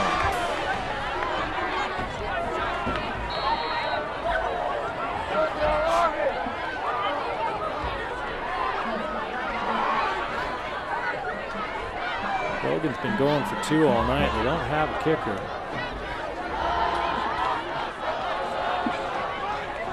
That they're using to kick PATs. They've been going for 2 all night.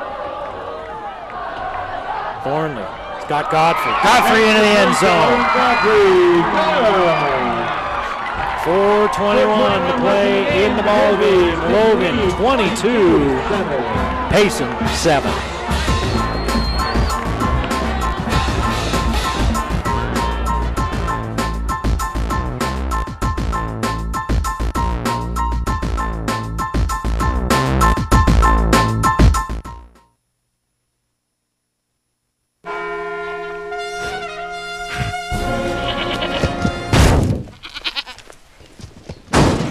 Billy Goat Ruffians. Seen it, covered it. We know a thing or two because we've seen a thing or two. We are farmers. Bum, bum, bum, bum, bum, bum.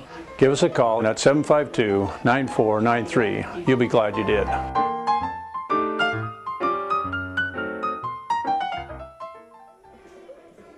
.4:21 to play in the ball game. 22-7.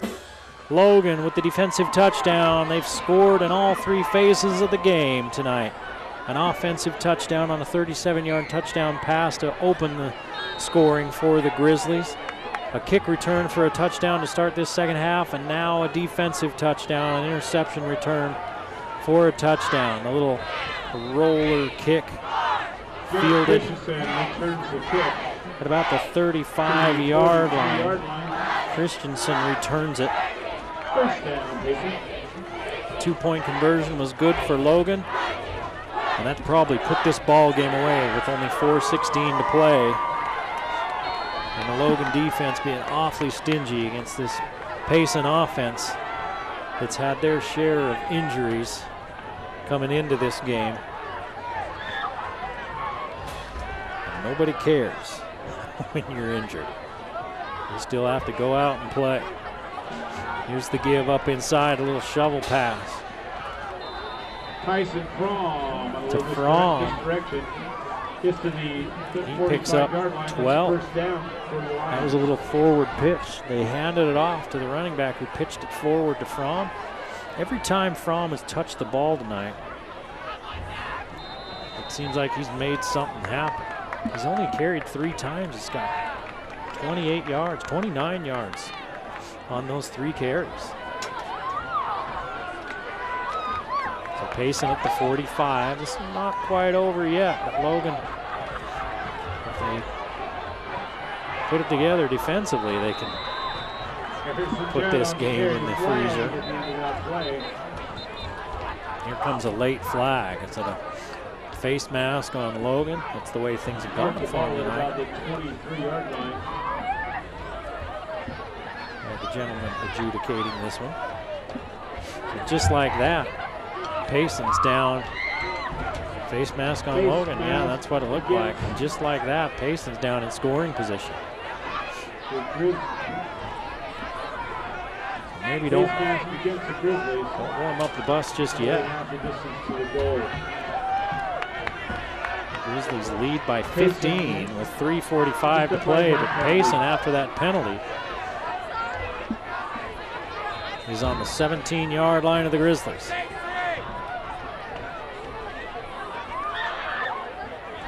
Tuller looking for the slant, and Tuller was a wallop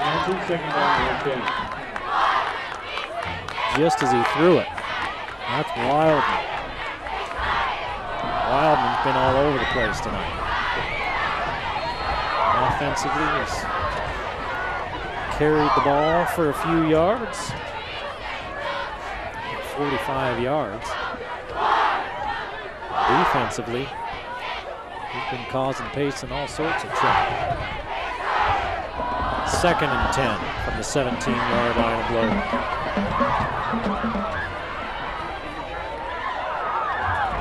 Tuller runs the same thing, an inside screen. Hansen still on his feet, fighting for the end zone. He's in.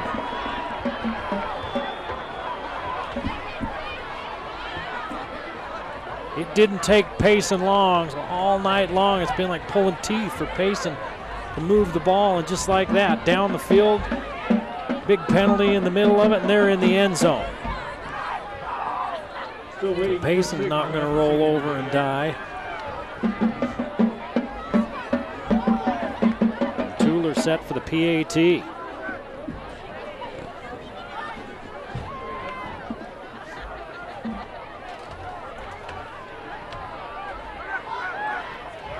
Payson probably going to have to take a timeout. 3:27. The officials come over and have them change the time. The clock to 3:27. Tuller getting set for the PAT.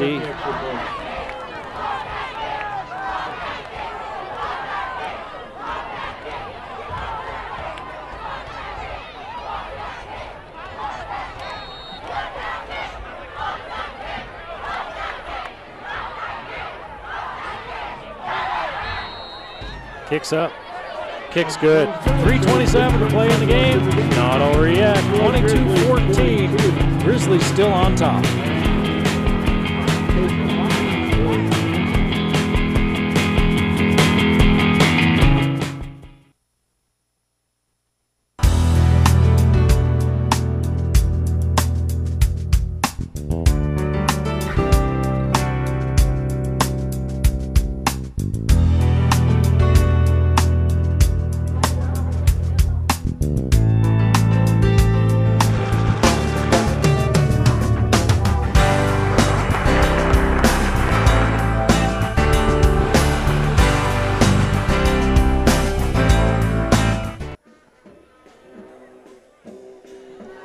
.327 to play, an 8-point Logan lead. They looked like maybe they had iced this thing away, and Payson said, yeah, no, we're not done. After the short kick, they drove it down the field, aided by a face mask penalty, and put it in the end zone.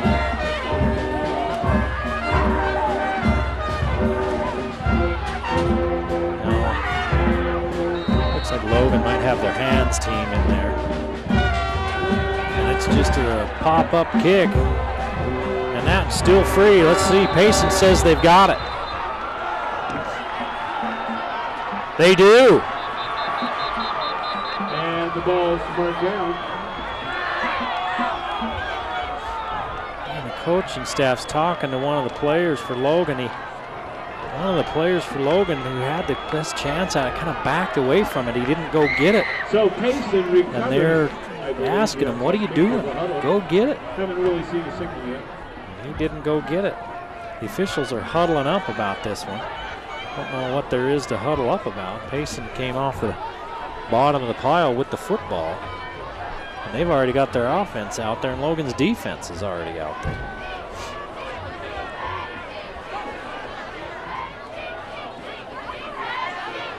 This one's not over yet. Mountain Crest late in the ball game leads Tooele 41-0. Green Canyon 31-19 over Ben Lomond. That one just going to the fourth quarter. Bear River's beating Ogden 35-7, and Ridgeline still getting that halftime score out of the Ridgeline. Now Logan's pointing toward Payson. Is there a penalty on the illegal touching? Illegal touch against Payson. The Payson line. I believe that means that they touched the ball before it went 10 yards.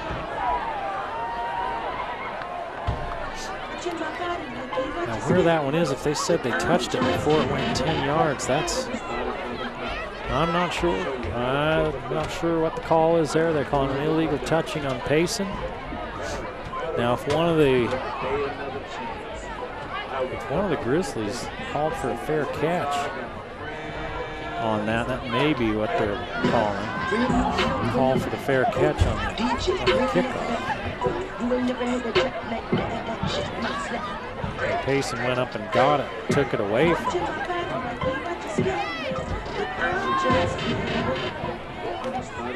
But they're explaining it to the Payson coaching staff on the far side, and the Payson coaching staff looks on incredulously at the explanation. They're still talking about it. So now the Logan offense back on the field. And for a moment there, it looked like Payson had come up with the onside kick as Uribe had come out of there with the ball, number 44.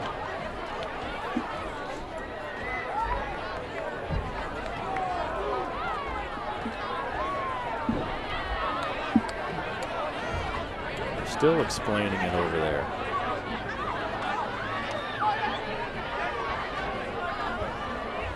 And what a turn of events.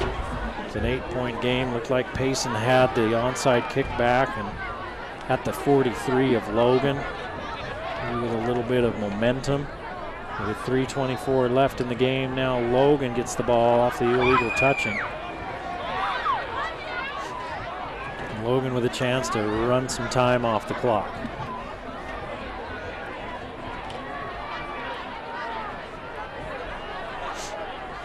The Payson coaches are still on the field. The official has come out and wants to start the game, and the Payson coach won't leave the field. Now he does. Well, the Grizzlies have the ball, first and 10 from the 42-yard. Here's the give to Wildman. Wildman, they try to strip the ball. He's pushed out of bounds. Run out of bounds at the 46, 45. He picks up a couple. Second down and 8. The clock runs with 3 minutes to play in the ball game. See what Payson does. I would imagine if they can get a stop here, that they'll probably take a timeout. There's a flag. Flag on the play. Now what's the flag? The official on the near sideline threw the flag.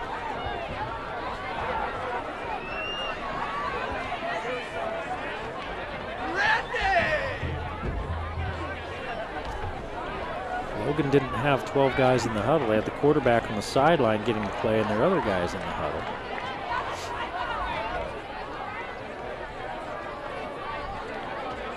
Lots of flags tonight.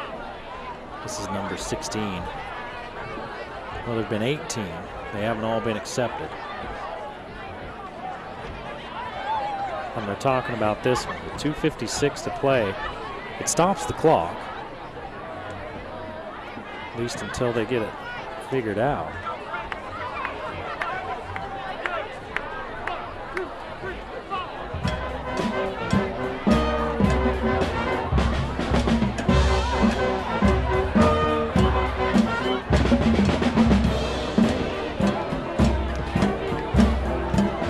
Payson coach is out on the field on his side, wondering what the play is.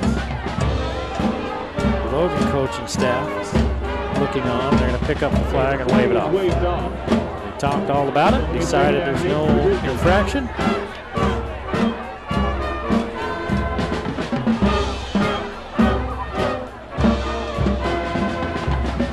And they wind the clock. Clock runs with 2:50 to play in the ball game. There's 20 seconds on the game clock. Logan still got their quarterback on the sideline getting the play from the coach. Nye is in there. Butters comes off. So Nye's in the backfield and Thornley is the quarterback. Snap it with 2 seconds. Thornley's going to keep it. Thornley keeps the ball. He's dropped for a 2-yard loss, and now Payson takes the timeout. With 2:24 to play in the ball game. Logan leads by 8. It's third down, and well, they're going to say a loss of a yard, not 2, so it's third down and 9. Payson, I believe, that's their first timeout of the second half.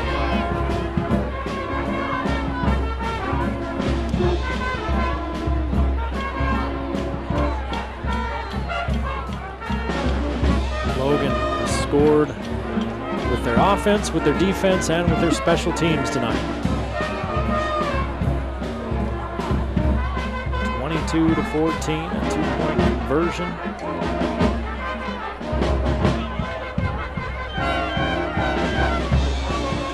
Two successful 2-point conversions, one unsuccessful. Gets us to 22. Payson is 14. They're trying to get the ball back. Logan, I would imagine, Logan runs the ball, tries to run a few seconds, and then Payson will take another timeout. They're going to throw it. Thornley. He's got time down the sideline. He's got Butters. Butters sits down in bounds. Dylan Butters. And the Grizzlies don't play it safe. They roll the dice. Thornley all the way down. And they hit jackpot down to the 20-yard line.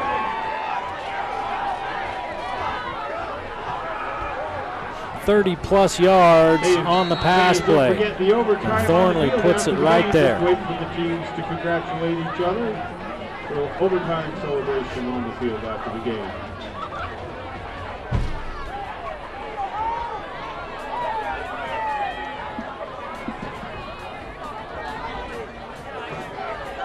Going for the end zone. Dodd's there. He comes up with it. Touchdown!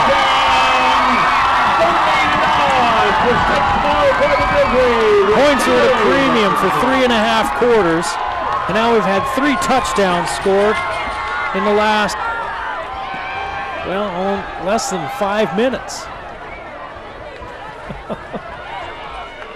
The floodgates have opened here. It's 28-14 and Logan with the PAT to come.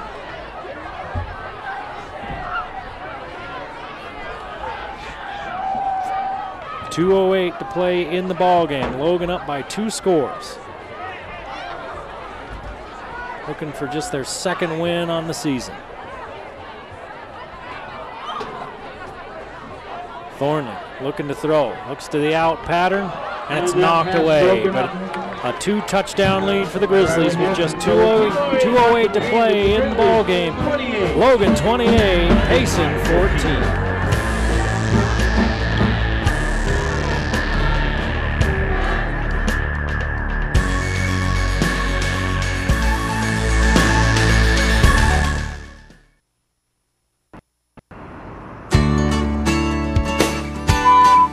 Tell me something and I'd say, huh? And then they tell me again and I'd say, huh? And they'd say, never mind. And so I called and made an appointment. Say the word pass. He's a PhD and I know what it takes to get a PhD. Say the word red. It was like night and day. And then the hearing test was the thing that I thought, wow, he really knows what he's doing. I would recommend Dr. Daines to anybody, everybody.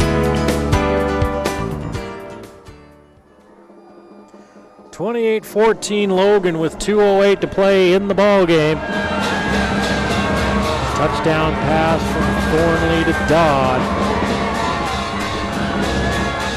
Logan senior night, only 11 seniors. Thornley just a sophomore. They've got some building blocks here at Logan. One of those is Thornley. He's throwing some pretty balls here tonight. This one they kick deep. Sails into the end zone for a touchback. First and 10, Payson at their own 20-yard line. Payson takes over, trailing by 2 touchdowns.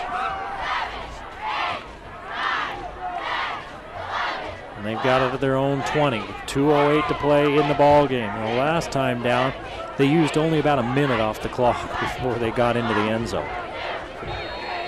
And then it looked like Payson had recovered the onside kick. But then the officials ruled an illegal touching violation on Payson, gave the ball back to the Grizzlies, and the Grizzlies were able to convert it into a touchdown.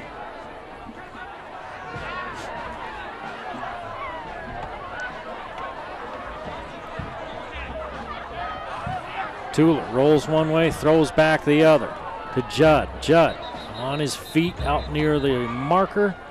Stepped out of bounds just shy of the first down marker, 8 yards.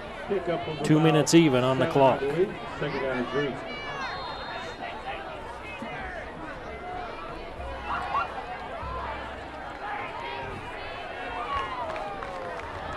For the Grizzlies, you know, I think you can take some chances. We're ahead by 2 scores. They were aggressive on offense and ended up scoring. If they choose to be, I think you can be aggressive on defense and come after this quarterback. Let's see what they do. 4 down linemen. And they're just going to rush 4. Tuller can't find anyone to throw it to, so he takes off, gets the first down, steps out of bounds. Picks up the first down at the 31-yard line. Picked up 3. Stops the clock with 1:54 to play. Oh, no, they marked him at the 29. Wow, they're going to say he stepped out of bounds short of the marker. My goodness. He looked like he had stepped out of bounds up near the 31-yard line. They're going to say it was back at the 29, so it's 3rd and a yard. So the Grizzlies forcing him to step out of bounds before he gets to the marker.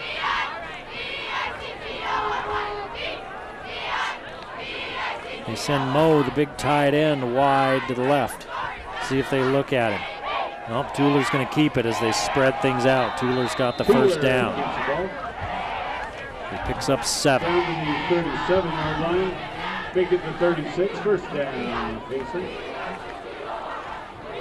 Stop the clock to move the chains.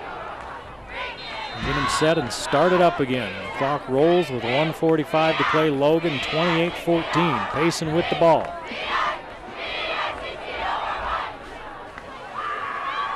Tuller looking left, going down the sideline to Hansen, and it's just about picked off again. It was Charlie Jensen back there just waiting for it, and then Hansen ran into him. Jensen couldn't come up with it. Hansen slow to get up. Finally does and trots off the field. 2nd and 10, 1:32 to play.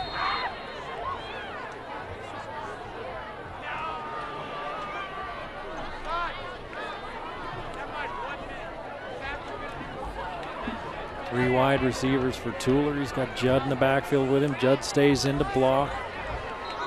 Finds Piper on the sideline. Piper picks up 5 and steps out of bounds. He only took a couple of seconds off the clock. 1:28 to play in the game. 4 seconds came off the clock. 3rd and 5.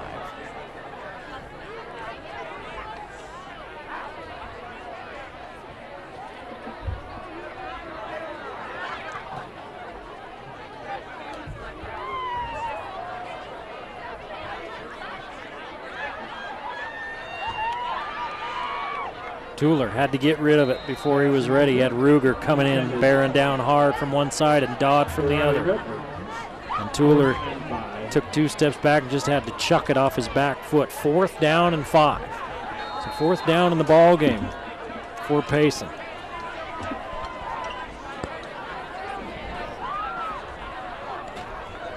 Logan leads by 2 scores. 28-14, the ball at the 41-yard line of Payson. Grizzlies with 3 takeaways tonight, including a pick 6. This one tipped, and it goes incomplete, and that's just like a turnover. The Grizzlies will take it over on downs with 1:21 to play. Payson shows 2 timeouts for Payson, so they can stop the clock a couple of times. Let's see if they do, if Logan just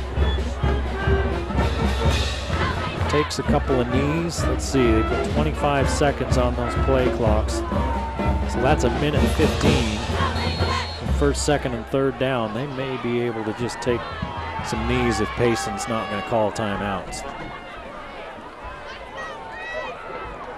It's not a region game. And of course, you want to win every ball game.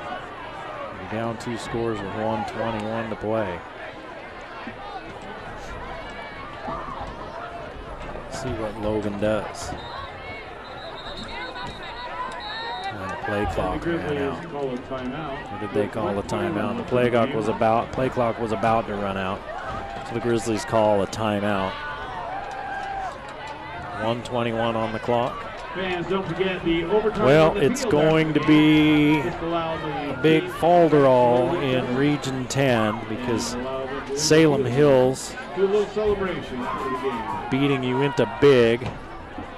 If Salem Hills would lose that game, Payson would go in as the 3 seed, Mountain View would go in as the 4 seed. But now with Salem Hills winning that game, all 3 of those teams beat each other.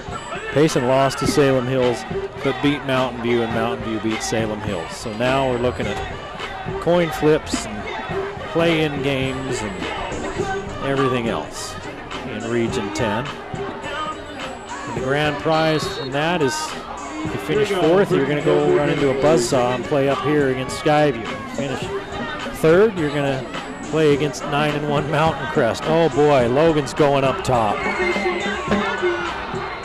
Could have taken a knee or 2. Instead, they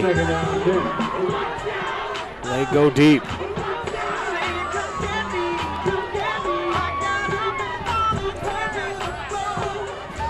Jace Perry was the intended receiver. Now he comes off after that play. It stops the clock.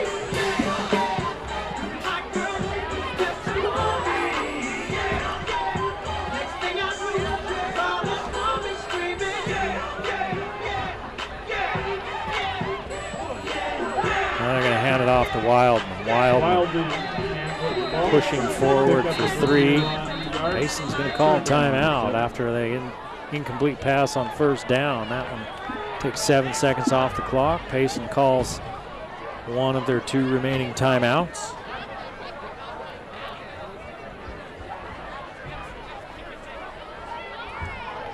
Ball at the 38-yard line, 3rd and 7.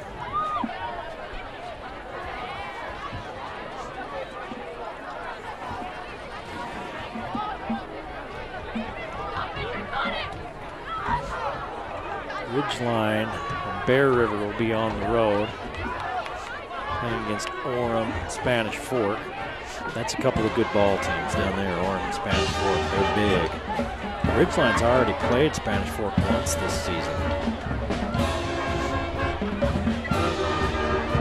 Looking for another crack at it.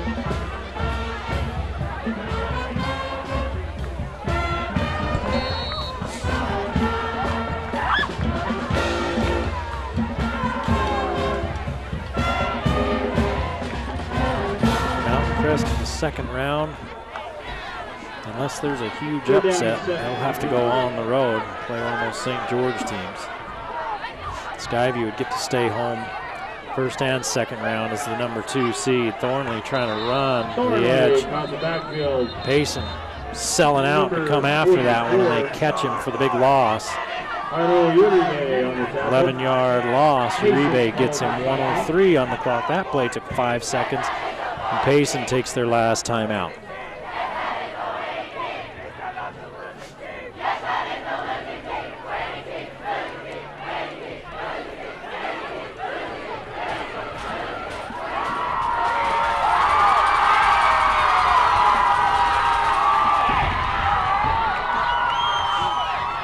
With not knowing who their opponents will be, the playoff times aren't set yet for those games. There is a default time. Usually those games are played on Friday afternoon.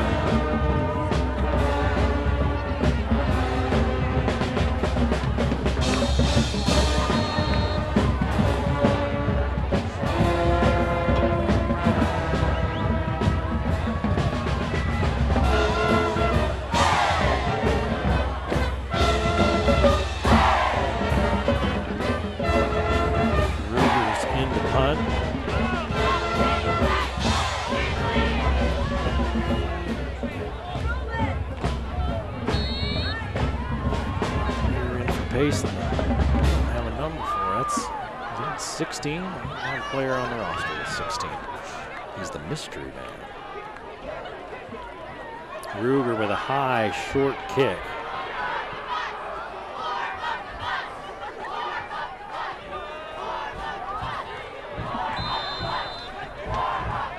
Godfrey kills it at about the 28. 49 seconds left in the game. Payson trails 28-14 with only 28 seconds left. Logan needs to just get ball carriers on the ground.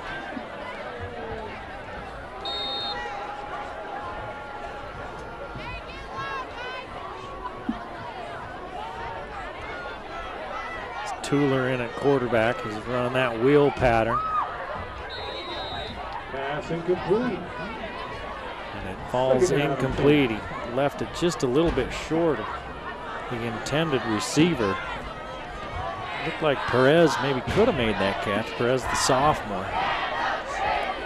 Looked like he had a chance at it. Couldn't quite come up with it. 42 seconds. And the clock stops on the incompletion. Payson has no more timeouts.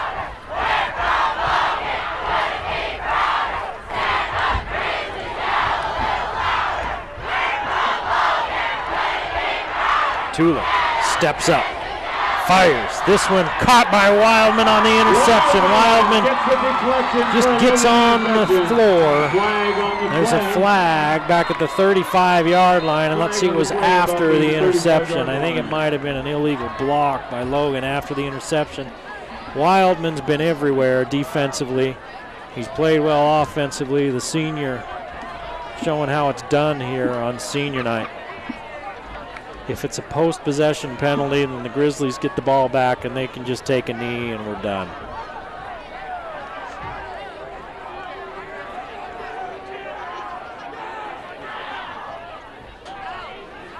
There were a couple of players involved in a little scrum out there about the 35, 36 yard line. That's where the flag was thrown. I wondered if maybe a Logan player had thrown an illegal block at a Payson player. Not sure. Let's see.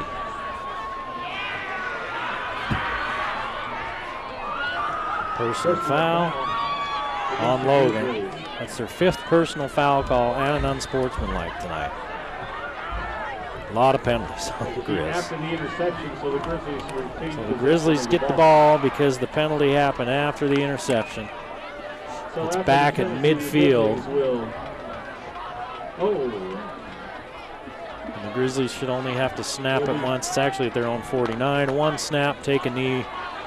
They shouldn't have to snap it again. Well, they may have to. There's 34 seconds, and it's a 25-second play clock. 34 seconds left in the game.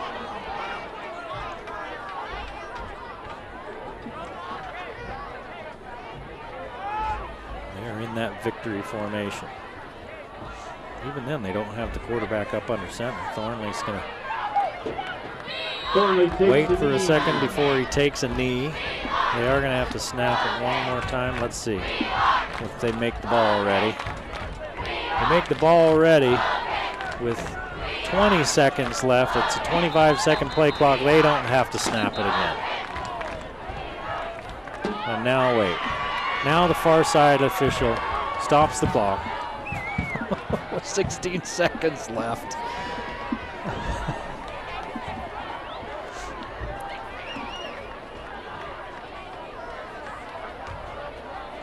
And now we're having a conversation at the 44-yard line. They made the ball ready with 20 seconds left. It's 25-second play clock. The game should be over. The far side official had a question about something. You've got illegal procedure against the Grizzlies. I think there are too many men in the backfield. The Grizzlies didn't have enough guys up on the line because they had one way in the back. They had a quarterback. They had 2 other guys. 1, 2, 3, 4. You got to have a certain number up on the line of scrimmage. Second down and 15. So now they'll have to snap it because the clock stops with the penalty.